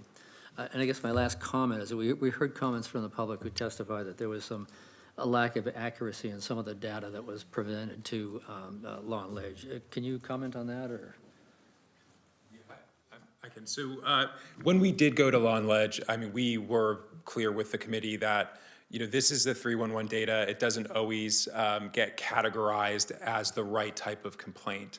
But the message that we wanted to get through to the committee was, just as overall complaints, we get a disproportionate amount from the non-primary permitted units versus the primary permitted units. And we just tried to disclose that. We know there's, it's not 100% accurate how things get coded on the granular level. Thank you. With that, we have a motion on the floor and we have a second. Do we need to, Courtney, I think, repeat the motion? I think we've got it, but we can do it for kicks if we'd like. So what I understand the motion to be is, number one, adopt the ordinance with the following amendments. This is your recommendation. Define that the regulation should apply on a property basis versus a building basis. Number two, you'd like to allow 4 units per parcel, per property. You would like to explore a grandfather clause. You would like to eliminate the owner occupancy requirement for new construction. So last question. So an existing primary unit, they build 2 new ADUs in the back. When you say new construction, do you think the 2 new units, the person does not need to live in the original primary unit? Correct. I'm suggesting that you would be able to use the 2 ADUs in that case as short-term rental, but you would not for the primary structure. It's for the net new units that are Yes, created on this. so you would still need an owner on the parcel. That's what I'm saying. No, you would not. You would no longer need to be. So let me just give the exact situation. Like, there's a single family, you own a single family rental. You don't live on the site. You build 2 ADUs. You should be allowed to get a permit for short-term rental for those 2 ADUs, even though you don't live on the property. Okay, thank you. And then finally, the commission questioned the wisdom of the 6-person limit.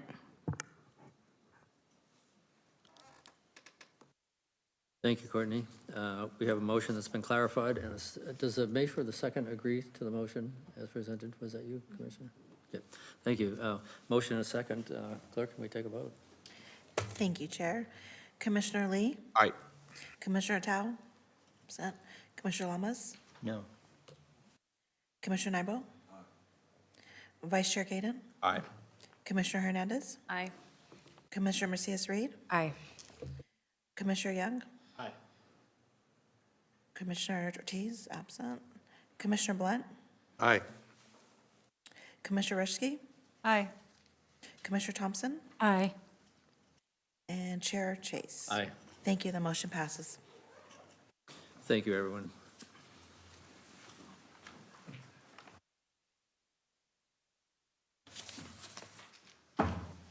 Our next item of business is number 3 on the discussion calendar, the 2025 Housing Element Annual Progress Report. And I think Greta is presenting that.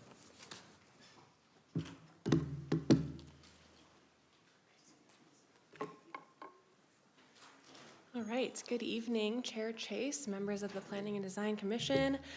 My name is Greta Sue, Senior Planner in the Community Development Department. I'm here tonight to present our 2025 Housing Element Annual Progress Report.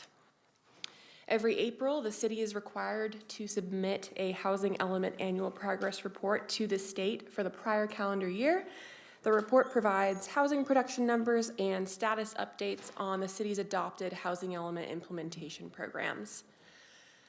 The 2021 to 2029 housing element planning period housing target is 45,580 units.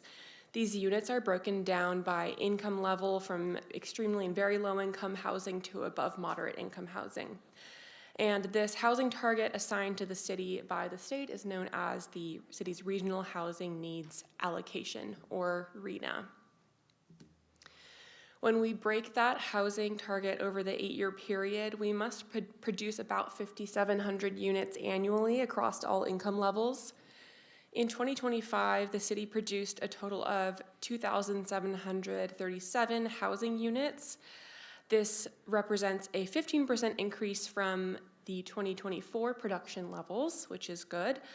In 2025, the city produced 930 deed-restricted units, affordable to extremely low, very low, low, and moderate income households, accounting for 34% of our total production.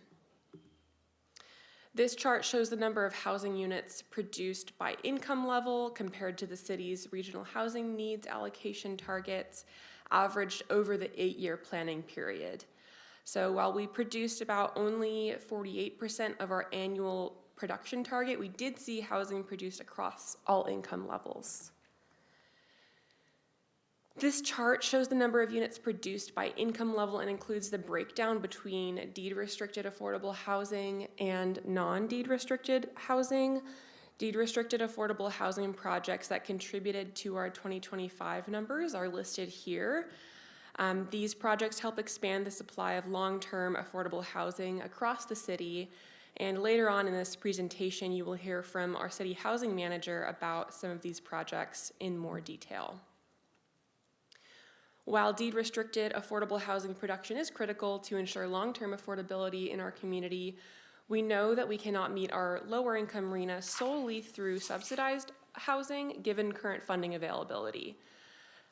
Today, the average cost to develop a regulated affordable housing unit in Sacramento County is approximately $600,000 per unit. And if you multiply that by our lower income RHNA of over 16,000 units, it would be over $10 billion in total development funding that would be required to produce those units. And the city's local contribution would likely be around $2 billion over the planning period. So because of this, in order to meet our housing needs, we must build both subsidized affordable housing and lower cost housing that does not require subsidies, such as through more affordably designed and deployed housing construction methods, creative financing tools, and housing products like ADUs. Speaking of which, this graph shows our ADU production in Sacramento since 2013. ADUs have been an increasingly important source of smaller scale, more affordable housing production. In 2025, the city issued 390 ADU building permits, continuing our strong growth trend we've seen in recent years. Since 2021, we have issued permits for 1,448 ADUs, which has well surpassed our housing element goal of 600 ADUs in the planning period. And our shelf-ready ADU plans also continue to see interest from homeowners and small builders. As of January this year, 31 ADUs have been constructed with these shelf-ready plans, and we've issued 21 permits in addition to that. When comparing our housing production across California, we continue to lead the way. Of the top 6 housing producing cities in the state from 2020 to 2024, Sacramento produced the most units per capita of those 6 jurisdictions on the screen. I'll move on to our implementation programs. This chart shows the progress we've made on the 49 implementation programs that we adopted as part of our housing element.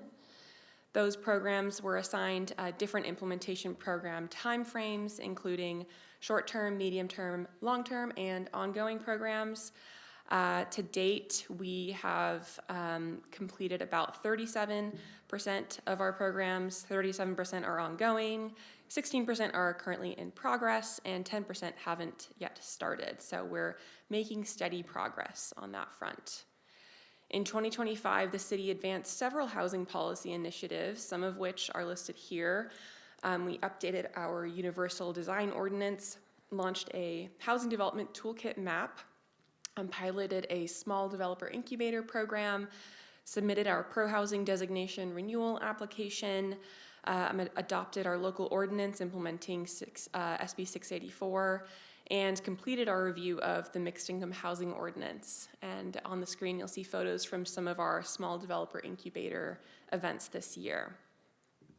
I'm looking towards 2026. We're planning to advance some of the items listed here. We will be looking at an ordinance to allow cottages, backyard cottages on wheels, conducting outreach to expand awareness of our universal design ordinance. We're going to look at adopting an ordinance allowing for sale, the sale of ADUs through state legislation AB 1033. We'll be reviewing and updating our condo conversion ordinance to make it more feasible to convert existing market rate housing, certain existing market rate housing to condos.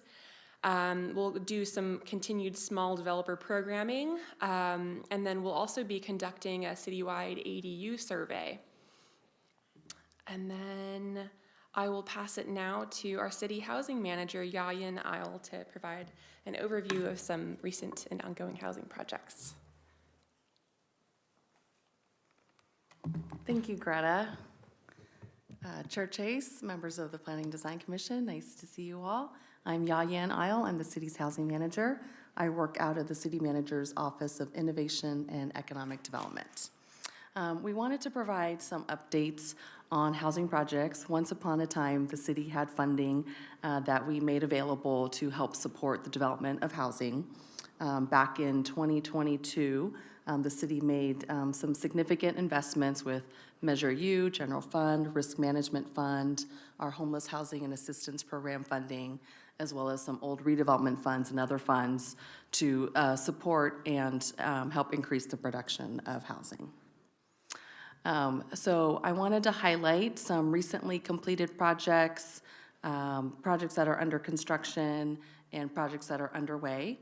I also want to note that several of these projects are financed in partnership with SHRA. Christine is here to help answer any questions, but we partner, a lot of times we'll partner and provide financing to SHRA, who is also providing additional financing or issuing bonds for projects. We also have projects that we partner with the Capital Area Development Authority, CADA, who is also a developer of projects in the downtown core. So these are a couple of different projects that were recently completed. The Kind South project is most recently completed this January. And I'm going to just quickly run through them and in the effort to save time, and happy to go back and answer questions about any of the specific projects. We have several projects that are currently under construction that are nearing completion. The Bridge Housing Project on 440 Arden Way will be completed this spring. San Juan Apartments is close to being done. They're going through application processes right now for prospective tenants. And the 13th and C project is also well underway for construction. Some additional projects that are under construction on the Stockton Boulevard corridor. There is quite a bit of growth going on. If you've driven down Stockton Boulevard lately, just south of Broadway, you'll see the Gateway East and West projects that are going up really quickly. And we recently had a groundbreaking event at the Donner Field, which is a project that SHRA has been working on for decades. So it was a really exciting groundbreaking to see that project come through. I will note and just put a plug in, the Housing California Conference is going to be in Sacramento next week. And the city is hosting one of the tours for the conference, and it is going to be a Stockton Boulevard tour, which will highlight many projects along Stockton Boulevard and Broadway, including these housing projects, other housing projects that were completed a couple years ago, including the Stockton Safe Stay, which is a tiny home shelter program operated by the county. A couple of pending projects that the city is currently working on we have several property-related projects. So Russell and Truxell Apartments is also known as the Fong Ranch Road property that the city owns. And we have a purchase and sale agreement with Anton Development that was approved in 2025. There's been several iterations of that project. And they currently receive their planning entitlements and are looking to pull together financing. So that is a property. When they close on their financing, they anticipate closing on the sale of our property for this development next February. Club Center Drive is another city-owned property in the North Natomas area. It's a city surplus property. It was long ago originally considered for a community center. However, with the completion of the North Natomas Community Center, there is no longer a need for another community center in that location. And so the city went through the exempt surplus process for this property, which the state allows us to declare a property exempt surplus if it's going to be 100% affordable. And we are currently in discussions with EAH Housing on looking at a affordable family and senior housing project. So we're in the very early stages. We have an exclusive right to negotiate agreement with EAH, and we will hopefully eventually be bringing back a purchase and sale agreement to the council for that project. Step Up on Fruit Ridge is another property that the city purchased for Step Up several years ago. And they're looking at doing 100 units of permanent supportive housing.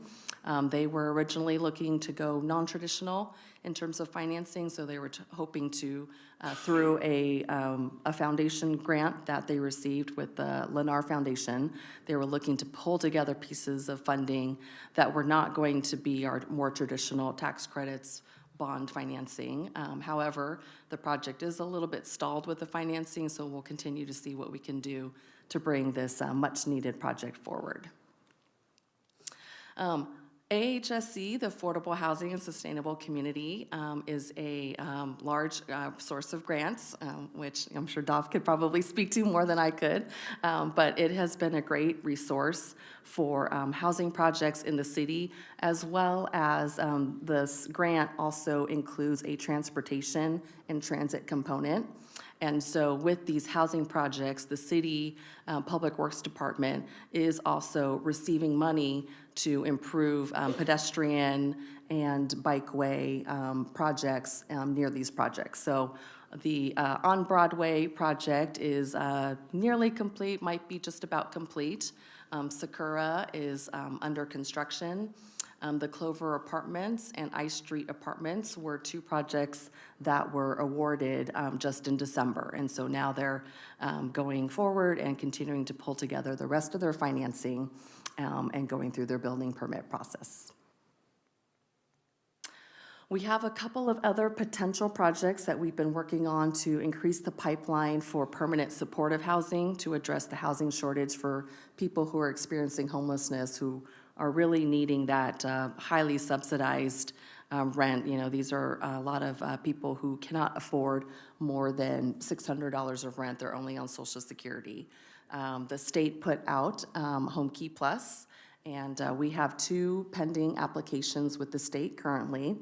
And we are looking to do these a little bit differently as well. We're looking to use pre-manufactured homes. These are homes that have bathrooms and kitchens all within their own unit. We are moving along with the state on the Rio Linda site and hopefully getting through their application process.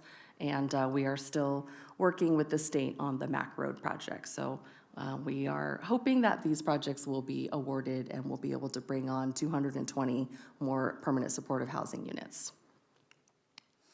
We have a couple of other city properties that we continue to look for development opportunities. One of them is the Colfax site in District 2. This is the former Camp Resolution site, which some of you might know this as. We do have a housing developer who has expressed some interest in the site. However, this site does have some environmental contamination issues, and so they are working through some of those issues, having discussions with the water board to see if there is a viable project, housing project that can be built on this site. So we are hoping that perhaps in 2026, we will enter into an exclusive right to negotiate agreement with the housing developer and to continue to look towards bringing a housing project forward on this site. Patio in Northgate is another site that the city owns. It's just north of that site is the Joshua's House project, for those of you who might be familiar with that. We are also exploring housing development on this site. This one is more, we're looking at, talking with Habitat for Humanity and looking at more potentially of a single-family, perhaps denser single-family development opportunity on this site to kind of fit in with the neighborhood. There's an elementary school that's right across the street from the site. They're currently evaluating site and development standards to see if they can make a project work. We do still need to declare this property surplus and go through the Surplus Land Act steps, but we are also hoping that we might be able to enter into an exclusive right to negotiate with them in 2026. And finally, the city inherited properties as when redevelopment agencies were disbanded, and we inherited some former redevelopment agency successor properties that we currently have listed with a broker for sale. These projects are listed. I wanted to put this up there as a plug for anybody who is looking for development opportunities. We have been pushing these properties and trying to garner interest in development opportunities. The one parcel at Norwood and Silver Eagle is adjacent to the Del Paso Nuevo project. So you can see there's kind of that park site, and we have several properties. It's a decently sized parcel. The other parcel there at Lexington and Dixie-Ann is, if you keep going down that one street there, Selma, you will hit the Swanston Light Rail Station. And we've also had some conversations with Sacramento Regional Transit as they have a very large underutilized parking lot at that site at what partnership opportunities there could be for development. So we put these out there for any potential interest. So that concludes my presentation, and Greta and I are both happy to answer any questions. Thank you very much, Greta and Yayen. Great presentation. Great update on the program, too. I'm optimistic to see something happening with that Colfax site. Having lived not too far from that, watching it go through its issues over the years. I think I'll be asking if there are any public comments. I'm not sure there will be, but I did want to say, looking at the numbers that you presented, Greta, of that Sacramento is the per capita, the highest producing city out of the top 6. That says a tremendous amount about, I think, all the efforts that staff has made in allowing the city to get to that point. So congratulations to everyone on that. Great move. Very proud of that. With that, are there any members of the public that wish to speak on that program? Thank you, Chair. I have no speakers for this item. Thank you. Any commissioners that have questions or comments? Let me get back.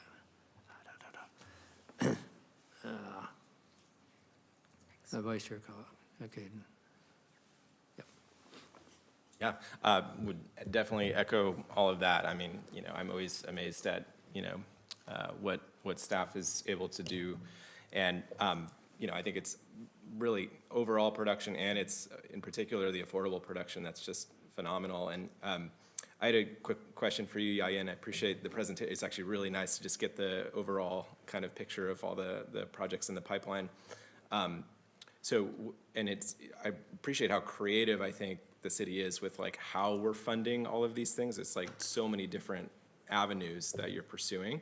And I'm particularly interested in all of the loans that have been made from the various sources, including like the risk management fund and then other funds as well. And I'm wondering if you can just kind of talk a little bit about you know, how those work. Like, you're offering, I presume, sort of below market, you know, rates than, as opposed to what they would normally get through lenders. And I guess a larger question around just how are we thinking about positioning these loans in the future? Is it, you know, is there thinking around creating a more, like a larger revolving loan fund, or, you know, consolidating some of these various sources that we're using to loan out funding to kind of create a more formalized program? Yeah. Well, I will start by saying that SHRA is the primary financer of affordable housing projects in the city and county of Sacramento. But we did have some funding opportunities that came up several years ago that we wanted to take advantage of to really bring forward some of these catalytic projects. So the majority of the loans that we have structured are residual receipt loans.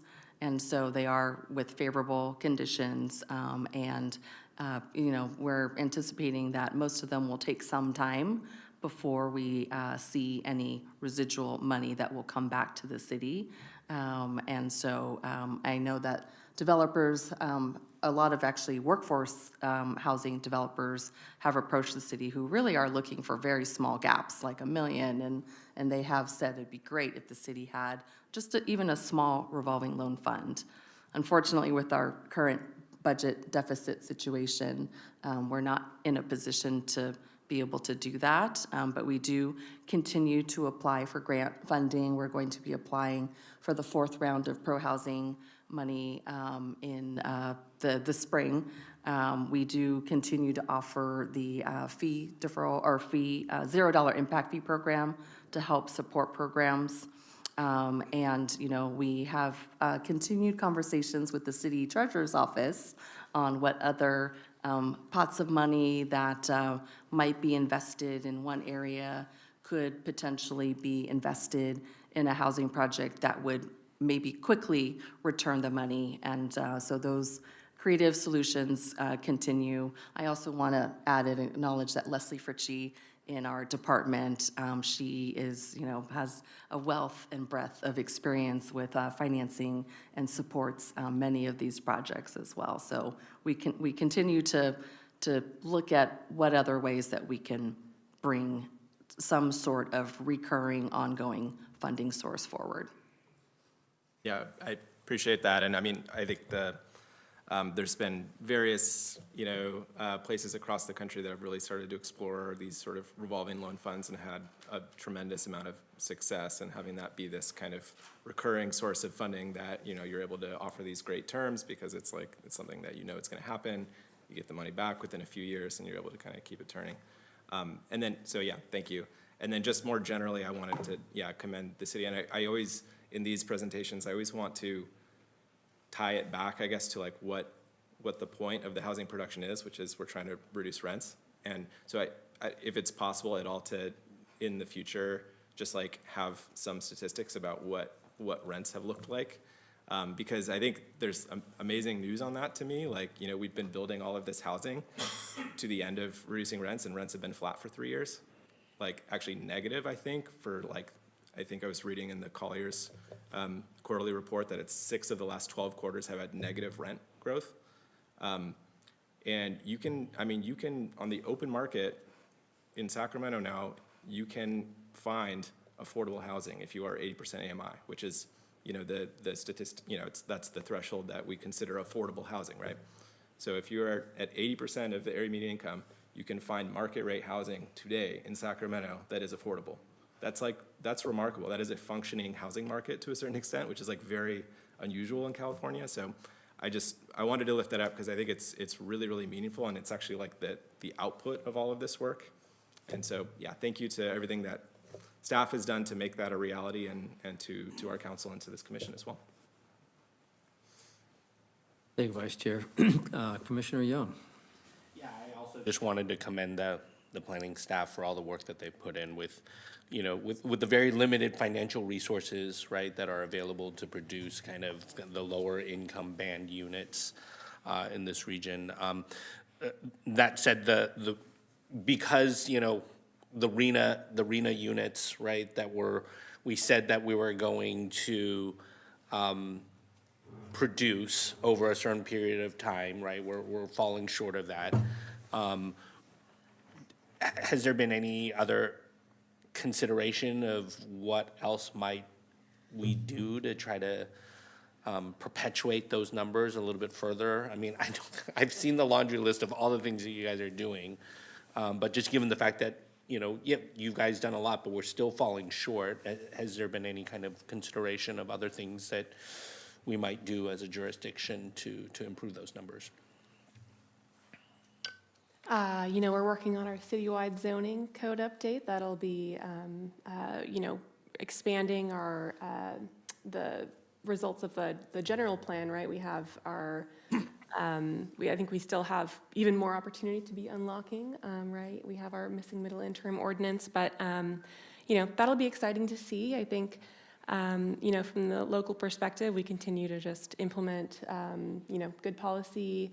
When we have an opportunity to opt into new state legislation, doing that. So I think that at this point, we're looking to, hopefully see more market rate production and maybe more state-led efforts around, building code and things like that. But, all ears all the time on any potential ideas for new ways to incentivize it. Yep. A couple of follow-up questions. I noticed sorry, I have got this coughing spell, and I appreciate you guys kind of accommodating me. I saw in District 8 there was the Clover Apartments, and I think you had mentioned that they had received a CIDLAC bond allocation in the last December round. I just went on the list. I did not see their name. Could you just verify? It was the AHSC, the Affordable Housing Sustainable Community Grant. Okay, they were received awarded in December. AHSC, but they did not receive the CIDLAC bond allocation award. Okay, so they received a different award. Okay, thanks. Could I ask Christine Weichert, and it might not be Christine who answers it, but I'd like to ask her, just because I think SHRA is really the main vehicle that we have in Sacramento that is responsible for that 1/6 I saw on the table, which was really helpful, right? $600,000 per unit to produce affordable housing, restricted, and Sacramento's, in general, on average, contributes $100,000, right? Which is 1/6 to the total development cost. So they are the primary organization that we have that produces those units on the lower band. I had a question regarding, I know that in the SACB that there's just been a lot of talk about Angelique Ashby kind of working on this proposed legislation to possibly do a new joint powers authority, which would kind of combine the different housing agencies from different jurisdictions into this super kind of regional agency. Could you maybe give us a little bit more of a flavor of kind of like where that process might be at? I don't know if you're the expert on it, but I think what I'm sort of curious is, in that proposed legislation, is there any type of initiative that tries to leverage additional type of funding sources other than the existing funding sources that each of these jurisdictions have? I didn't know if they were like possibly looking at doing some form of tax increment financing or some other type of funding mechanisms that increases, right, the amount of resources available to produce affordable housing. I think that was kind of really my main curiosity, but I've looked and I'm just not sure, so. Hi, I'm Christine Weichert with SHRA. I am not an expert on SB 802. I have read it, as many of us have probably. It does, suggest another JPA that combines housing and homeless functions for cities in the county of within Sacramento and the county. It does name many of the funding sources that this new JPA would administer, things like home funds, for example, and CPG funds. And it does, right now, it states that though if a locality has, let's say, a city housing trust fund, those funds would stay being spent in that city. But I know it's still going through the legislation. I mean, it's going, I think right now it's in the Assembly Housing and Community Development Committee. But I really am not an expert in 802, so I'm not sure I can tell you much about that. Okay. Well, no, I appreciate, what you were able to provide. I don't know if there's anyone else who could provide some more information on. We've been following SB 802 a lot closer as it has direct impacts to the city and around housing and homelessness and the proposals that it's providing. So I've read the bill over and under like 10 times. So at this point, there isn't anything that would look to create like a tax increment or financing district or anything that. It's looking at existing funds that are administered by local jurisdictions and SHRA. Okay, thank you. And then I had a follow-up question for Christina, which I think she'll be able to answer. Just given the various federal cuts that have occurred over the past year, could you maybe give us the big picture overview of kind of where SHRA is with their project-based voucher allocation as well as its tenant-based voucher allocation? Well, we were fortunate in 2026, the Congress did keep our funding levels the same across the board, or even a little tiny bit higher for the Housing Choice Voucher Department. But the other federal funds we administer for affordable housing, like, as I mentioned, CDBG and home, those all, HOPWA, those all remain the same. At this point, we are at a high level. We have the same number of vouchers, which is about 13,000 vouchers for families in the county of Sacramento. And we're still able to maintain that number of vouchers. However, the amount of funds we're receiving from HUD still are not quite making that that budget amount required to fund those vouchers. So nobody has come off the voucher program, but we're just not able to increase the voucher level, not necessarily because of the number we have, but because of the funding we're receiving from Congress. So because a very high level, again, you can imagine the rents, you can have the same number of families having a voucher, but the rents continue to increase. They're not increasing in Sacramento as much as they were, but for many years they were really increasing, but Congress was not increasing our budgeted amount they were giving us for those vouchers. So that's why we're sort of at this equilibrium right now and not able to provide any additional vouchers. So in other words, those vouchers, they're not able to increase the rent amount that they say that. Well, we are increasing rents, but that's why we can't provide more vouchers to individuals. Okay, it's the number of vouchers. Right. If you have a voucher now, you're very lucky. Got it. Yeah. Got it. Okay. And then all the other funding sources like CDBG, HOPWA, like that are used to fund new projects, that level has remained consistent. Yes, but we were anticipating a big cut. That's because, right. Yeah, the president's budget, the Congress's budget that reduced it. But anyway, we got the same amount, so that was great. Great. Maybe more of a question for SHRA, like just from a staffing perspective, like how, because there's a lot of developers who are like coming to you guys and requesting funding and, can you maybe give us a sense of like how many developers and projects you have to turn away because of? This is off the top of my head, so it might be a little incorrect, but we have 2 funding rounds a year. SHRA administers on behalf of the city of Sacramento, federal, state, and local funds. And I think in January, our last funding round, the requests were over $55 million for financing, and I believe we might have advertised $10 million as being available. So you can see the ask is, about $1 to $5 dollars available.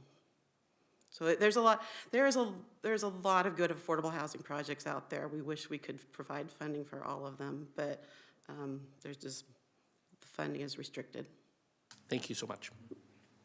I yield my time. Thank you. Commissioner Lamas? Thank you, Chair. And I actually had kind of similar question for SHRA. Sorry. It had to do with the federal funding for the voucher programs. And I know you mentioned that the funding level was similar or are not adversely affected. Are there any long-term plans to try to account for future limits in funding for those voucher programs? I know there's other jurisdictions that are looking at maybe redeveloping sites with different funding sources that may not rely on federal vouchers. I'm curious, maybe long-term planning, because I know the building of new housing is great, and the city's doing a lot of good work, but I think preservation is also a really key part of that. So I'm wondering if you have any thoughts about that long-term preservation strategy. There's, lots of discussions being had, but I can't point to anything specific except for making sure we administer the program as efficiently as possible and make the dollars go as far as they can. Okay. Thank you. Appreciate it. I yield my time. Thank you. Quick question, not a question, a comment, I guess. We were all, I think, all pretty disappointed years back when Governor Brown abolished redevelopment. Is there anything in any of these funding mechanisms that I've heard discussion about in any way, trying to accomplish what tax increment financing had been back then? Yeah. I know we were promised by the governor at the time that something would follow to replace it, but it hasn't.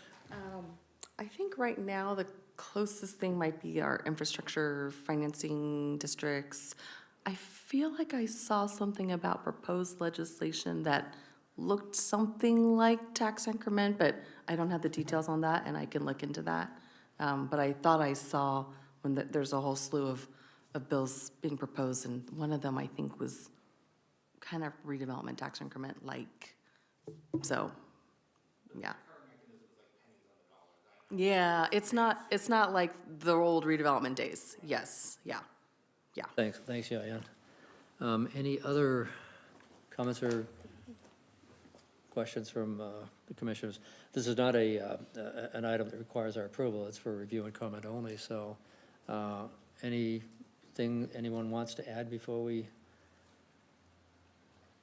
take an action? Do we take an action on review? Yeah, very good. Thank you, staff, everyone. Courtney, is there anything we have to do for a review and comment? All right. Thank you, everyone. With that, let's see, we've already covered the director's report. One more item. Oh, yeah. Sorry, Bruce. We will now move on to item 4, which is an informational presentation by the Urban Land Institute Technical Assistance Panel report.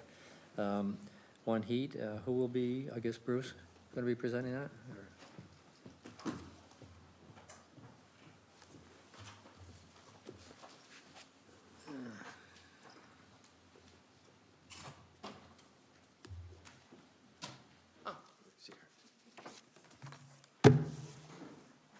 Good evening, Chair Chase, Commissioners. We're here to talk a little bit about what we've been doing in the last year relative to extreme heat. I'll provide you some information on our recent Urban Land Institute program for increasing local heat and heat island effect, and opportunities for mitigation, and to gather from you whatever comments that you might have for us. As noted in the staff report, Sacramento continues to experience increasing extreme heat impacts, and those pose a significant risk to public safety, public health, and particularly in areas where there is a limited tree canopy and high levels of impervious surface, those big parking lots. In 2025, actually almost exactly a year ago, because we started this March of last year, the city of Sacramento and the county of Sacramento participated in an Urban Land Institute Technical Assistance Leadership Exchange competition, primarily focused on advancing strategies to combat extreme heat. With the program, ULI convened a panel of national and local experts to examine opportunities and to talk about how to integrate heat mitigation into land use planning, urban design, development standards, and public realm improvements. The resulting report, which is part of what you received, One Heat, Advancing Heat Resilience in partnership with the City of Sacramento and County of Sacramento, summarized those key observations. And tonight I'll be presenting to you the key elements of that report. But before we do that, I want to recognize some people here because I'm standing up here making a report, but there was a ton of people that worked on this for the last year. I'd like to recognize Laura Teller and Vic Randall. Also Rachel Patton was involved, and from the County of Sacramento, Principal Planner Joelle Inman. Also want to thank ULI for making this opportunity possible. So,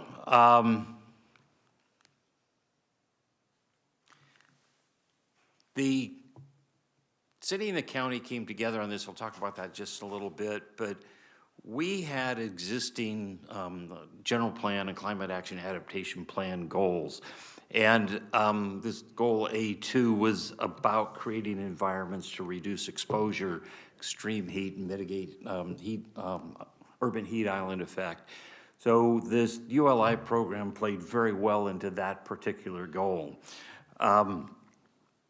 The background was that as we went into looking at this with heat reduction within the public realm, the minimum tree requirements to minimize heat mitigation, and then heat resilient design techniques. And this was one of the things that brought me to the program because I had thought for too long that buildings weren't being analyzed properly for their contribution to local heat effects. So these actions were part of the 2025 Planning and Zoning Work Program, and staff saw that the participation in this ULI program was going to be a particular benefit to this. And now that we're finished with the report, we're working on implementing some of these. The project was made available through the ULI Randall Lewis Center for Sustainability and Real Estate. It was a competitive program, and our application stood out within the selection process because it centered on a collaboration between the city and the county. We were pursuing this individually, and it turned out the county was also pursuing it at the same time. Knowing that it was a competitive project, we thought that if we went together, we might have a better chance of securing it. We also thought that we might put ourselves out of competition by doing something that wasn't being particularly asked for. As it turned out that we, over the last year after selection, have been continually lauded for having actually worked with the county.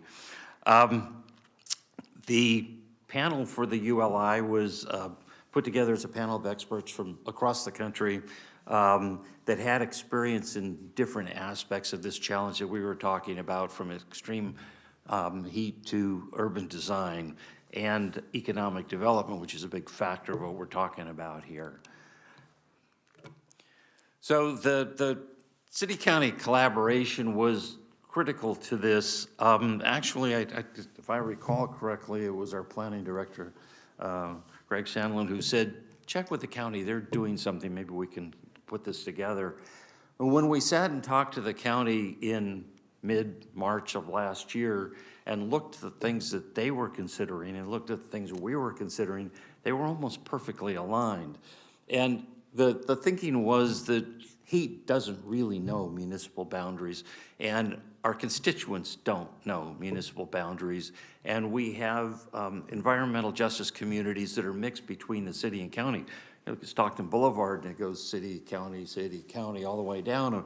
So we have a jurisdictional area, which is, across border. We actually had a project that's part in the city and part in the county.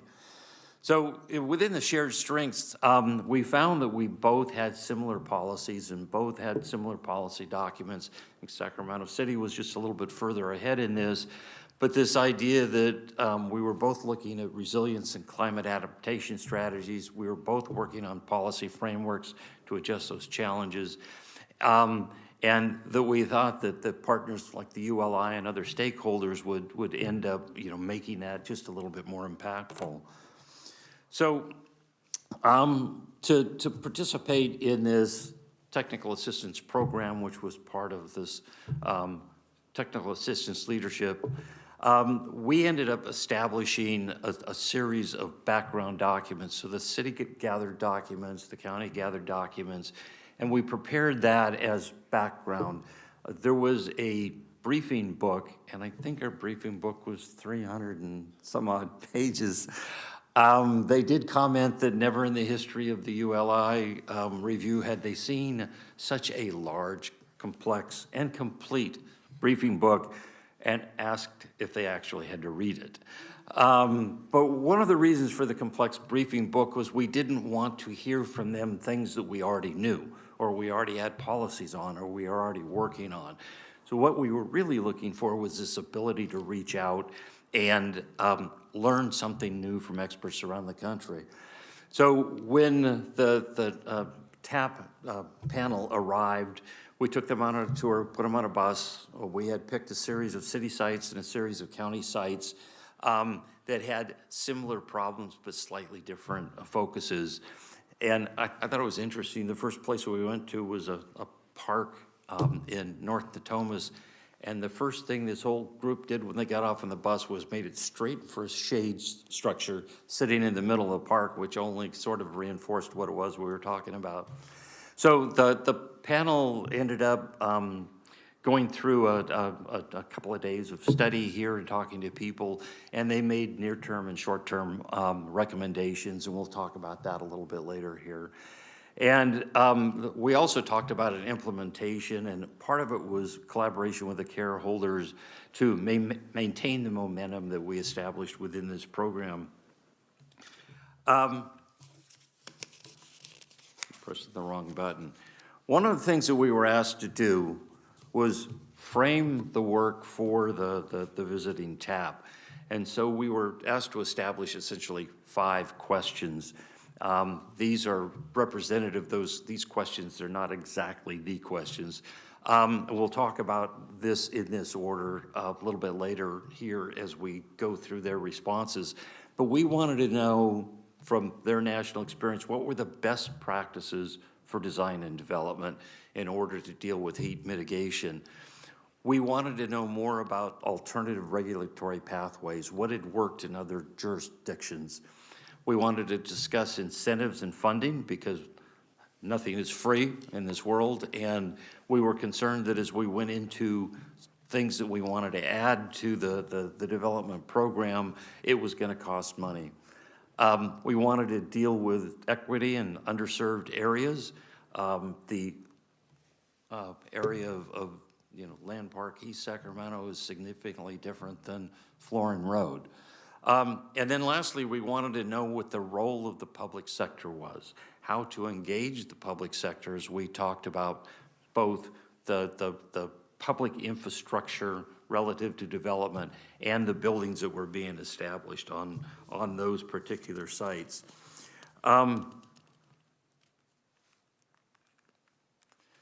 So one of the shared, one of the main concerns here with our question 1 was how do we embed cooling strategies in our densifying urban fabric?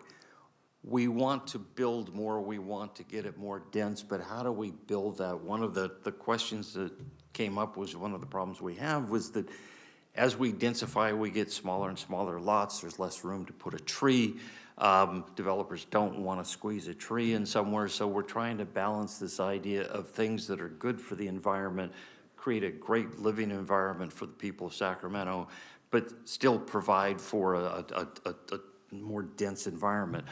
And how do we deal with the under-resourced areas without undermining housing production? When you add cost to a project, some of those projects go away. So when part of the TAP was to talk to people, they asked us to identify people that they could talk to as a group. We developed a very long list between the city and the county, and then they came back and they said, yeah, it needs to be a much shorter list. We can't talk to that many people.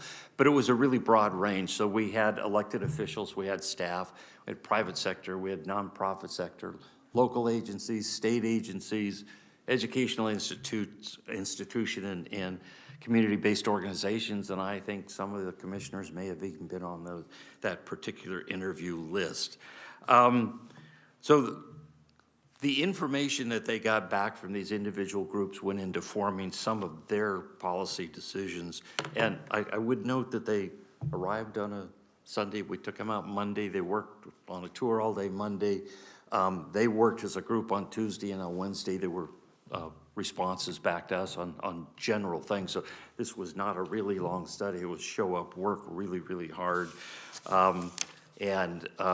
I think Tuesday was the hardest day for staff because we didn't have anything to do. We had been working on this thing for a year, actively just cranking stuff out for 6 months. The week leading up to this and the day of the tour, it was all hands on deck, and then it's like, oh, we got nothing to do. The recommended recommendations that came out of this are very much aligned with adopted city policy, but some are new and some are going to require further investigation. Guiding principles, and we were surprised at some of these things. I'm saying we were overly confident that we had all the answers, because the purpose of this was to get new perspectives and new answers. And one of the things that they said, because we kept pushing trees, was shade is shade. Doesn't matter how you get the shade. Shade makes a difference. And the tree canopy is a good thing, you can't always do a tree canopy because trees require maintenance, they require additional infrastructure, they take time to grow. So don't put all of your faith in trees. Look at additional shading, whether it's buildings that create shading or built shade structures.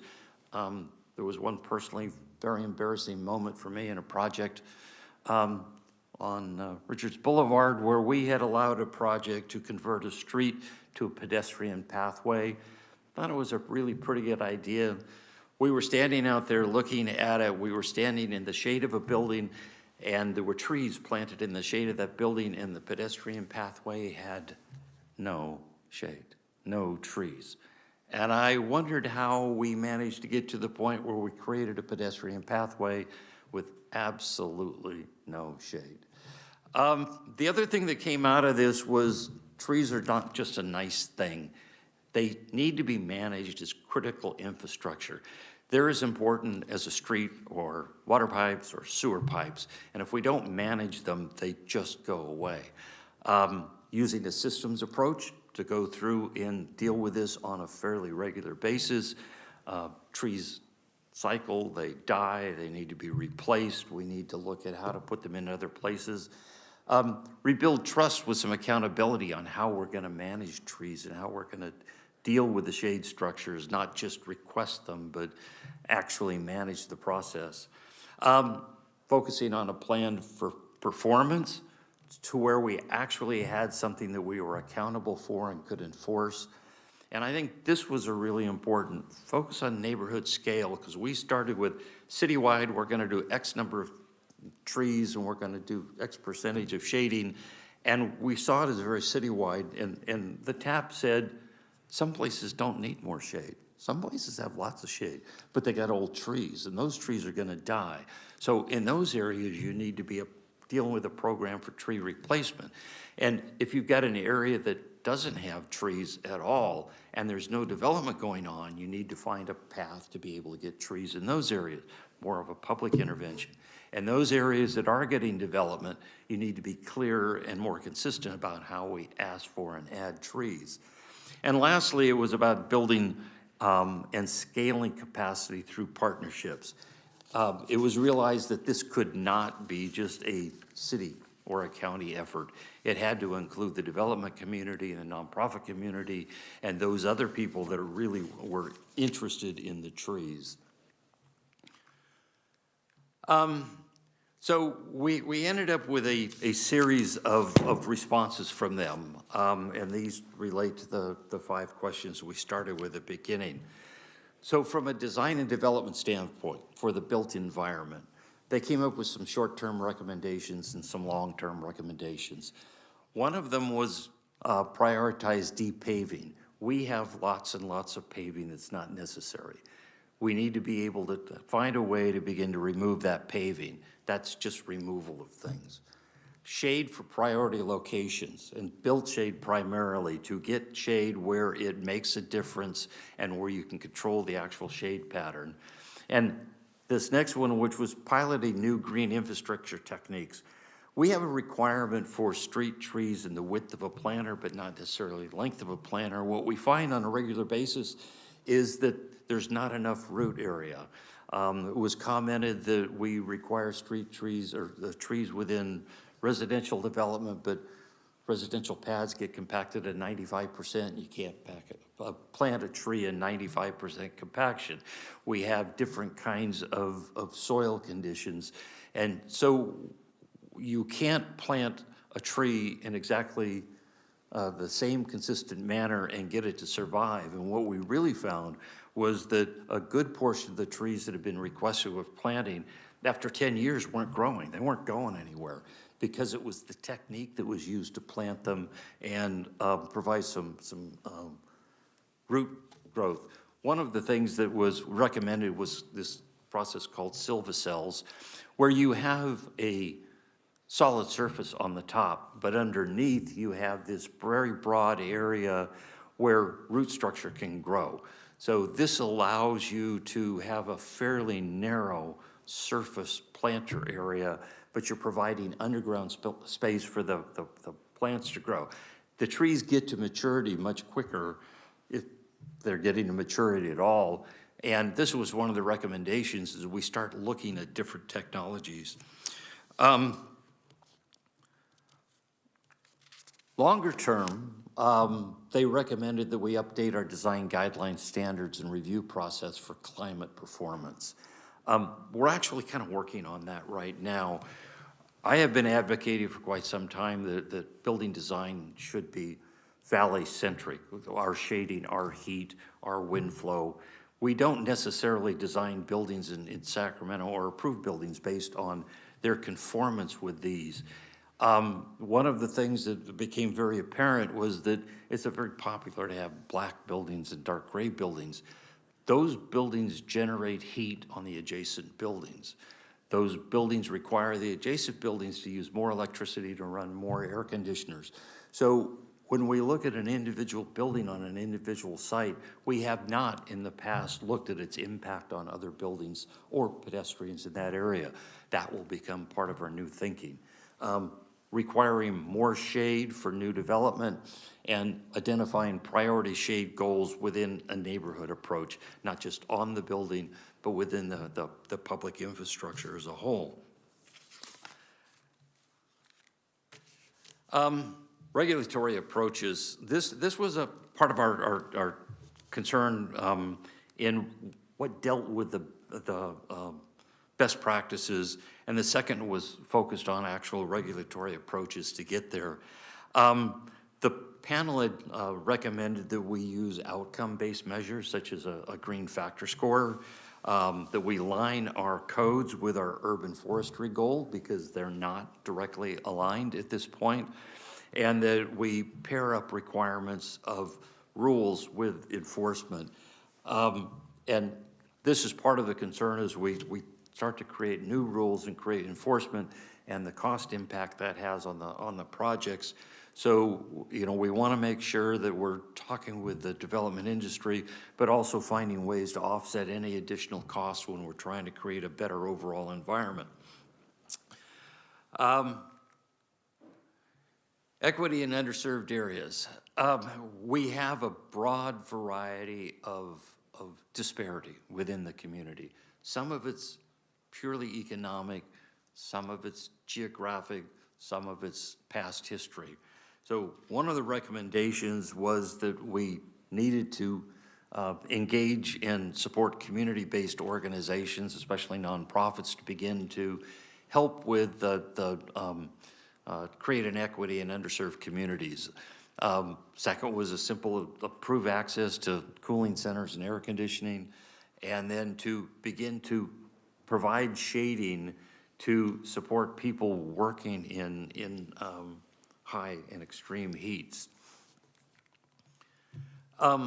Long-term, there was this connection between the fact that we are not supporting our urban forest. It's an expensive process, and it's not particularly well-funded. So the goal that they had presented was to support small businesses and homeowners in tree maintenance. I'm going to talk about that one just a moment. I have seen on far too many occasions where homeowners have cut down mature trees to widen their driveway. So we really don't want more concrete surfaces, and we still sure don't want trees. And so that became a real indicator that we're not doing a very good job of educating folks in our community about how important those trees are and the tree maintenance that goes along with those. The other part of this was to support workforce development, people that could be employed to actually work on and maintain trees. And the last was expanding clean energy and efficiency systems. So under the collaboration and funding for near-term recommendations, they said consider an extreme heat-focused MOU between the city and the county. That is currently in process, and kind of skipped over through this, but we went through the process of qualifying, being selected, preparing the material for the TAP to be here, receiving the report, and then beginning to analyze these. We have been engaged with the county on regular, ongoing meetings. One of the things we found out is we actually really like each other. And we have some very, very common goals. And when we started in with this, and I'll credit Joelle for coining the term one heat, we began to understand that this could be a regional response. What we did here within the city and within the county, while it might differ a little bit, there were some real common opportunities here. And if we could begin to deal with this on a regional basis with this memorandum of understanding on how we'd move forward, it could become a regional model from Elk Grove to Lincoln, because there is no boundary. And if we're finding solutions and we're able to identify ways to mitigate those solutions, we want to make that available for other people. So the MOU, which is in process right now in a discussion, identifying and engaging community-based organizations, and we had identified a lot of them, and now it's about bringing them more online, and then collaborating on grants to support implementation, because as we've heard, there's not a lot of funding for these kinds of things, so we want to go out and find that additional funding for this. Long-term, recommendation to explore a joint powers authority such as a climate resilience district, to begin to elevate this to a very serious regional opportunity, which would create alignment in goals, but also in processes and the ability to fund. And then to move towards a more durable sources of funding. Quite frankly, there's just not enough funding to either help the development community implement some of these things, or to be able to plant more trees and to maintain those trees. And then lastly, here, expand the tent and engage developers. We can't create standards without engaging the development industry. If we make something too expensive without other offsetting benefits, then we're not going to be able to achieve what we want. One of the nice things about the city-county collaboration is that historically it's like, well, if the city does this and we don't like it, well, let's go do development in the county. So we're hoping to get that alignment between the two particular areas. Next steps, the MOU, document policy options, and this includes both planning options and design options. We've had a close relationship with the design review administrator for the County of Sacramento, and he and I have been sharing ideas on how one does design review and what kinds of things are important. And both from the design side and the planning side, we think that it's not particularly helpful to go from one side of the street to the other side of the street and have a totally different set of standards and guidelines, both for planning goals as well as design goals. So there is hope that as we go through some of these design standards, we begin to share them between the two jurisdictions and we can see how we're going to adopt them. Now, clearly we have two different adoption policies between the City Council and the Board of Supervisors, but we do believe that there's a lot of commonality and there may be some specialization on what goes between each board, but we really do want to see this common situation. Conducting informational interviews, one of the things that we've been asked to do is go back and talk to the people who already talked to, sort of expand on that. And then coordinate with, as we go forward on the current planning and zoning administration. ULI has continued to step up in this process. They want to find funds to launch an additional study tour, begin to push this. One of the things that I was not aware of when we got into this, I don't know if you two were, was once ULI hooks you, you are hooked for life. We are continually asked to participate in studying what other people are doing, provide information to other organizations, and advance ULI's goals within our particular region. Through this process, I became a ULI member, and then I got drafted into the ULI Sacramento Climate Resiliency Committee, and we did a presentation here, I think, a week or two ago. So we continue to participate in what the ULI is doing, and they like to leverage the people that have been in their programs. They're going to continue to reach out to developers, because they need the developers to buy into all of this, and ULI is a perfect platform for engaging those folks. Providing additional letters of support to our electeds as we move through, and then to continue to elevate the importance of heat strategies.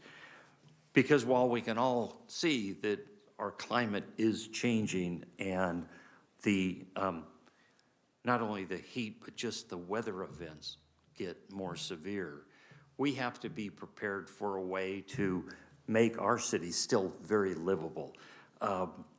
In 10 years, we might be like Phoenix is now. I don't know. But we have the opportunity to certainly make this a more livable place. We don't want Sacramento to get behind the curve and end up with people saying, you just can't go there. You just can't live there. There's no shade. There's no cooling. It's just a miserable place. So this is an opportunity, working with ULI, to move forward to take care of those things. So that's the report. You have the One Heat report, and you have the ULI TAP in there. This is the direction we're going. We'd like to know if there's anything you'd like to caution us with, add to, be considerate of, make sure we engage. So this is your chance to tell us something. Thank you, Bruce. Great presentation. I know we've got another speaker, but this is, I think, as you know, near and dear to my heart. Been involved in passive solar for the last 40 years, lead accredited professional for the last 25 years. Prior to working with the state in developing their green building code, I worked with the city with Jamie Cutlip, which some of you remember Jamie, in developing the city's green building ordinance, which was then preceded by the state's green building code. So I think this is, you know, and as a longtime ULI member, which I suggest everybody join ULI, it's a great organization. I think this is a great elevation of everything that I've seen happen to date in the city and around here. And I look forward to working with the county. Somehow the city has found a way to work with the county here, which is very commendable. I know Dustin, there were some great people in the county too, having been working with them, so. A great presentation, I really appreciate it. One of the things you keep harping on, and I've been harping on for decades now, is the issue of trees. And it's interesting, as we have pushed to maximize our housing, we have done away with setbacks. We've pushed buildings right out to the perimeters of property lines, which is great from the building standpoint, not good for tree planting standpoint. And it's always really annoyed me to see how quickly tree removal permits are granted by the city, prior to even a plan really being proposed for that site. So I think we need to, knowing that a lot of the areas that the tree is going to grow in, as you pointed out, Bruce, aren't wide enough to really promote good growth. That's an interesting concept of going down and under. But we've got this conflict of, more housing, more building, but trying to maintain our green building, our tree coverage as well. And it's going to be a challenge going forward. I think the idea of shade structure rather than just relying on trees is certainly a good one. And we need to begin, as you look at designs coming in on buildings, let's try to, really emphasize that and propose those things. And until we get to the point where we have an ordinance that may come out of all of this work that will require, a certain amount of shading as a part of a building design moving forward. So excellent presentation. I look forward to it being implemented and moving forward and working with ULI on this. So glad you're involved and joined too. So. Just a couple of comments. You have promoted ULI for decades, and I have not listened well enough. and I will tell you that is the light bulb when I went to the ULI conference, and I went, oh my gosh, Bob was right. That's what I was thinking. Not the only time it's ever happened. And to your comment about solar or passive solar is back. We're going to go back to thinking about how to use the natural aspects of shading and ventilation in our buildings. And the last part of this is that energy regulations have always been about, our Title 24 energy regulations, how much energy does it take to make people inside the building comfortable? We've never talked about what impact does that building have on the neighboring buildings or the people walking by that buildings. We have a standard in our Central Core design guidelines which says buildings should be north-south and not east-west, because if they're north-south, they make a minimum shadow on the street, and you don't want dark shadows on the street. But our buildings that have the long axis facing west are right into our western sun, and that's not good. And quite frankly, having a building that runs east-west and puts shade on the street, that's a good thing in the middle of summer. So we do need to realign our thinking about the impacts building have within the comfort as well as the success of a particular neighborhood. Beyond the trees, we have to make buildings better performers for our neighborhoods. You used a term which I think is really important here, valley-centric. I mean, we have a unique climate here, different than other parts of California. We need to recognize that in our building, site design, and city planning. So. Again, thank you, Bruce, and the staff that worked with you on this great presentation. Yes, we do have, who was it Commissioner Lau, or was this from before? Commissioner Messias-Reed. Yeah, thank you. The great presentation. I was able to read the report and also participate and had a really, really great discussion with some of the members of the group, of the ULI panel and group. As some of you may know, I have been going through a complete streetscape project with Franklin Boulevard in the city for a while, and there was a lot of learnings and revelations that we had going through that process and meeting with the city arborists and, trying to, determine how we would fit in, the trees and landscaping and how would we maintain that long term. how would we get the funding to do that? And so there was a lot of really good discussion that we had, and I'm happy to see that it was included in the report. And there's just so much more discussion I think that we could have just around providing trees just even in the public right-of-way, and how, you could get potentially creative about getting funding to fund that. I mean, we're a nonprofit organization, and that didn't have the funding, right, to provide the long-term maintenance costs. But we're also serving an underserved community that did not have the infrastructure or the, had a tremendous heat island effect, if you look at the map, right? So it was just really eye-opening, I think, to sort of go through that process. And the city, of course, there's limited, there's finite resources, as you had mentioned, Bruce. And so, we were lucky enough. I just want to give a shout out to Rachel Patton and the team, because we were fortunate enough to be able, and the city was able to go after a grant to help us fund the maintenance for a few years. And so we are able to now get those trees maintenanced and established, because the thing that people don't realize oftentimes is, yes, you can have a tree planting event and it's fun and it's great, get your pictures in and everything, but those trees have to be established for a 3 to 5 year period in order for them to survive. And I think oftentimes we don't really think about that long term. And so anyways, really great conversation. I'm looking forward to having more of those conversations. So great job. Thank you. Interesting, I just remembered some years back, some of you may remember, NASA, I guess, just happened to have an extra airplane sitting around, and they photographed, I think, about a half a dozen cities around the country, I think infrared photography, to look at the heat islands within the cities. And they did, Sacramento was one of those cities, and it was very interesting to see. Not surprisingly, the areas that were really cool and protected, the ones with lots of trees, land park, et cetera, the ones that were not, the south area, District 2. So, and I believe that information is still out there. It's still available, I think, with the city as a tool. But it was an interesting process. Commissioner Thompson or Risky?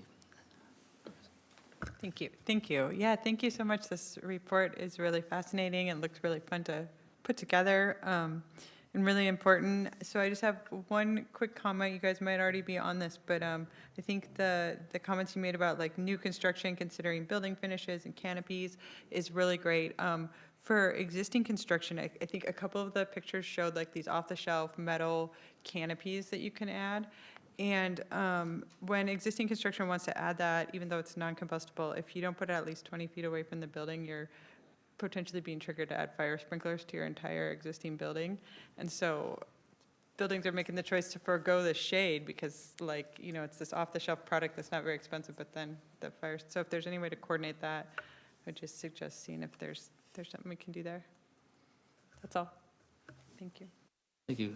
Commissioner Laos? Thank you, Chair, and thank you for that report. Very interesting and comprehensive initiative you guys led here. And I just wanted to highlight some kind of interesting recommendations. I think they were in the long-term strategy section. My father worked as a laborer, and particularly on construction and concrete projects, and I remember going out to work with him, and we'd have to wait until a certain time to begin work. And in the summer, it gets really hot, and so you're working like at these really extreme heats. And so I saw that one of the recommendations was to support laborers and try to avoid extreme heat, and work through some of the ordinances that allows when work to begin. So I appreciate that. The other item, which those of us who have kids would appreciate, is the shade structures at playgrounds.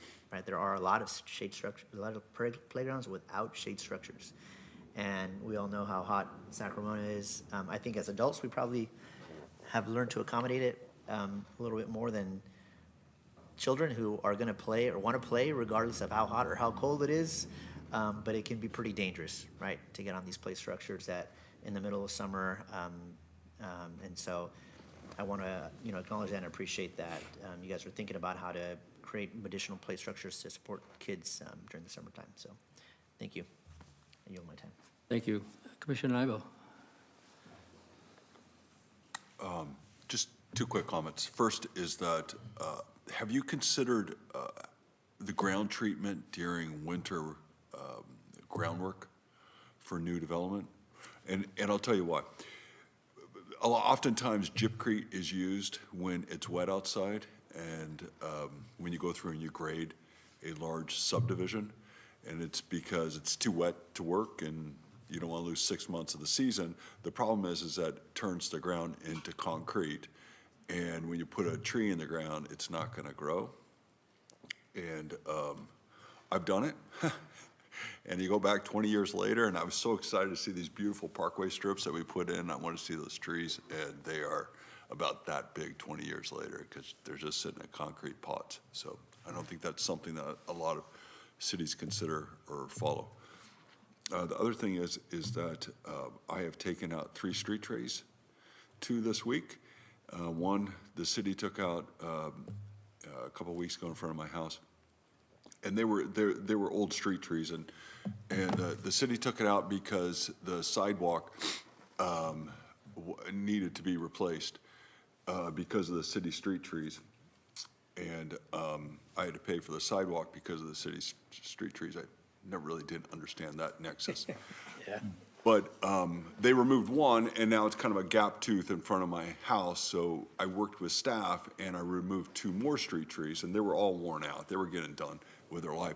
And I found staff to be very responsive to it. I think the inspector came out on site 3 times before they would give me a permit, and we had to walk it off and plan it, and they were very thorough about it, but they were very responsive. And so I was quite pleased by that. I was quite pleased by the way that they were so thorough. So that's all I got. Thank you. Thanks so much, Bruce. Really, that's a great presentation. Wonderful. Thank you. You reminded me, Commissioner, some people don't realize that we pay for everything on the sidewalks until they, in fact, have to pay for everything on the sidewalks, which I've realized that several times now. The first time, though, in Midtown, it was interesting. They were coming through, they were going to put new sidewalks in and almost kind of demolish half the roots of a tree out front of our place. My wife met with them and convinced them to curve the concrete and work around the roots and everything, and they agreed to do it, so you can push back. But any other, let's see, who do we have next? Oh, sorry, Commissioner Thompson. Just me, and I'll be quick because it's late. Sorry. I'm so excited about this. This is such a necessary time, especially today is already hot, and we're barely into March, so the indicators of the impact of living in Sacramento and its heat is becoming very, very real, and I am thrilled to see this initiative, and not only see this initiative, but see it teamed with the county, because climate doesn't have a boundary, so it doesn't care, and the broader we can make this impact, the better we'll all be. Love.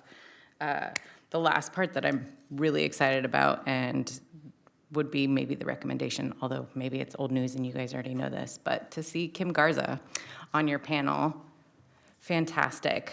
If we're going to really push this concept of trees and importance, and I recognize it's first shade is shade, yes. But within this, broadening the idea of trees as a critical infrastructure. So it's not just save the trees, it's we need to take care of them and learn how to do that.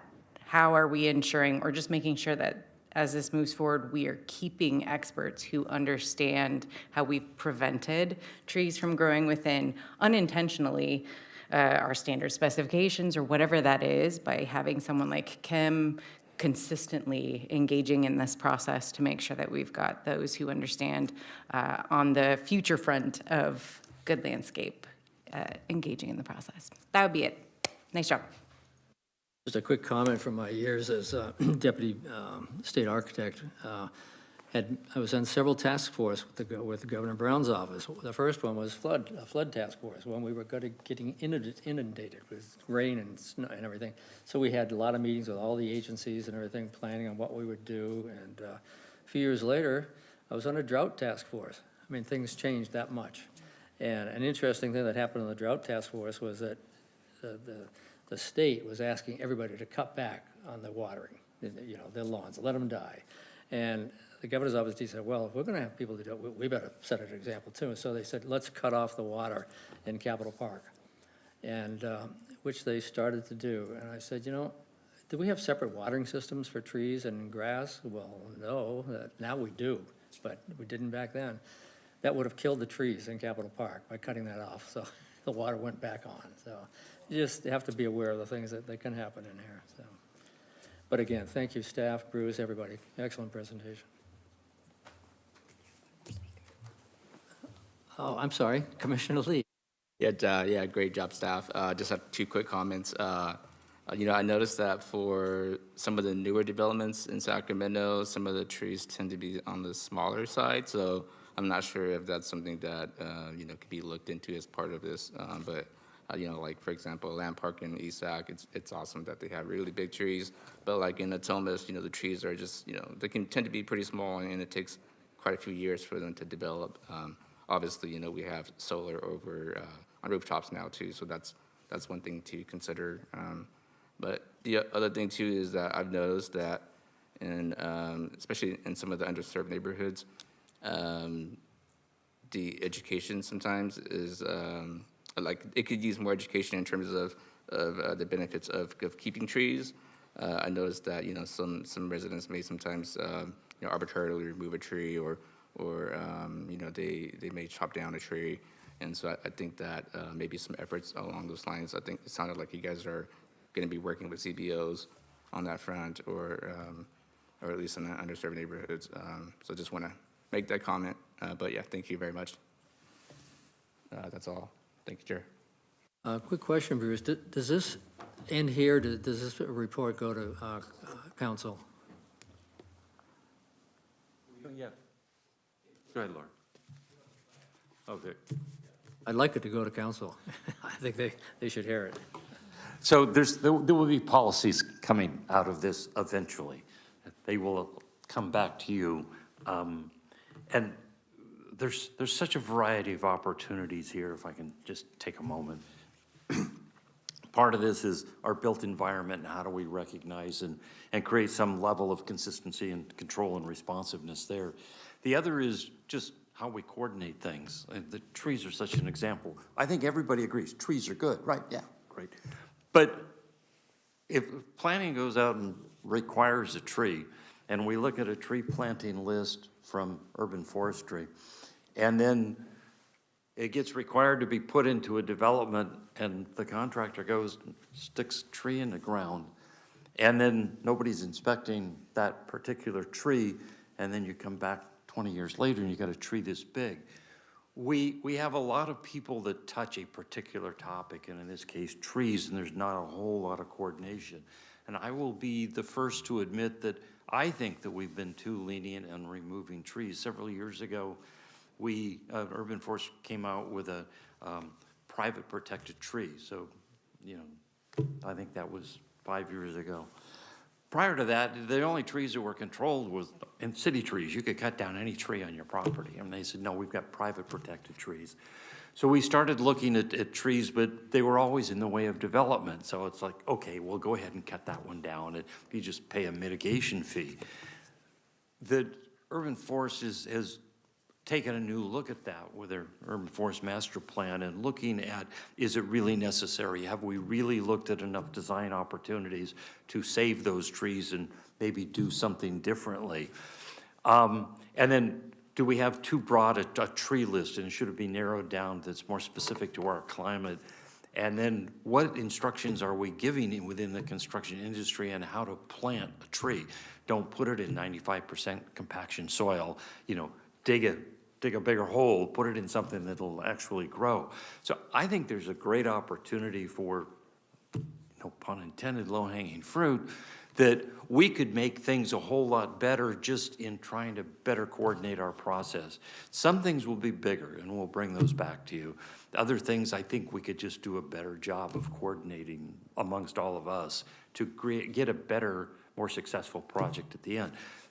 Stockton Boulevard was one of our examples, but any of our boulevards, when you look at the history of those boulevards and how they've developed, and some of them don't have sidewalks, you know, none of them have separated planter strips, so there's no place to put a tree, someplace, there's no place to walk, and yet there's 10 acres of asphalt right next to that little tiny sidewalk with a telephone pole right in the middle of the sidewalk. So we really need to go look at these areas that are our traditional boulevards that are under-serviced, underfunded, and find the ways to make them a little bit better over a period of time. And whether that's adding some built structure, finding a way to put trees, finding a way to get rid of concrete or asphalt that we really don't need, and we can pull it up, and then we get water that doesn't drain into our system, it percolates down. So I think there's a lot of things that we can do, and that's part of this ongoing discussion of what are the big things and what are the little things, what are the easy things to move forward, what are the more challenging ones. So you'll see us again.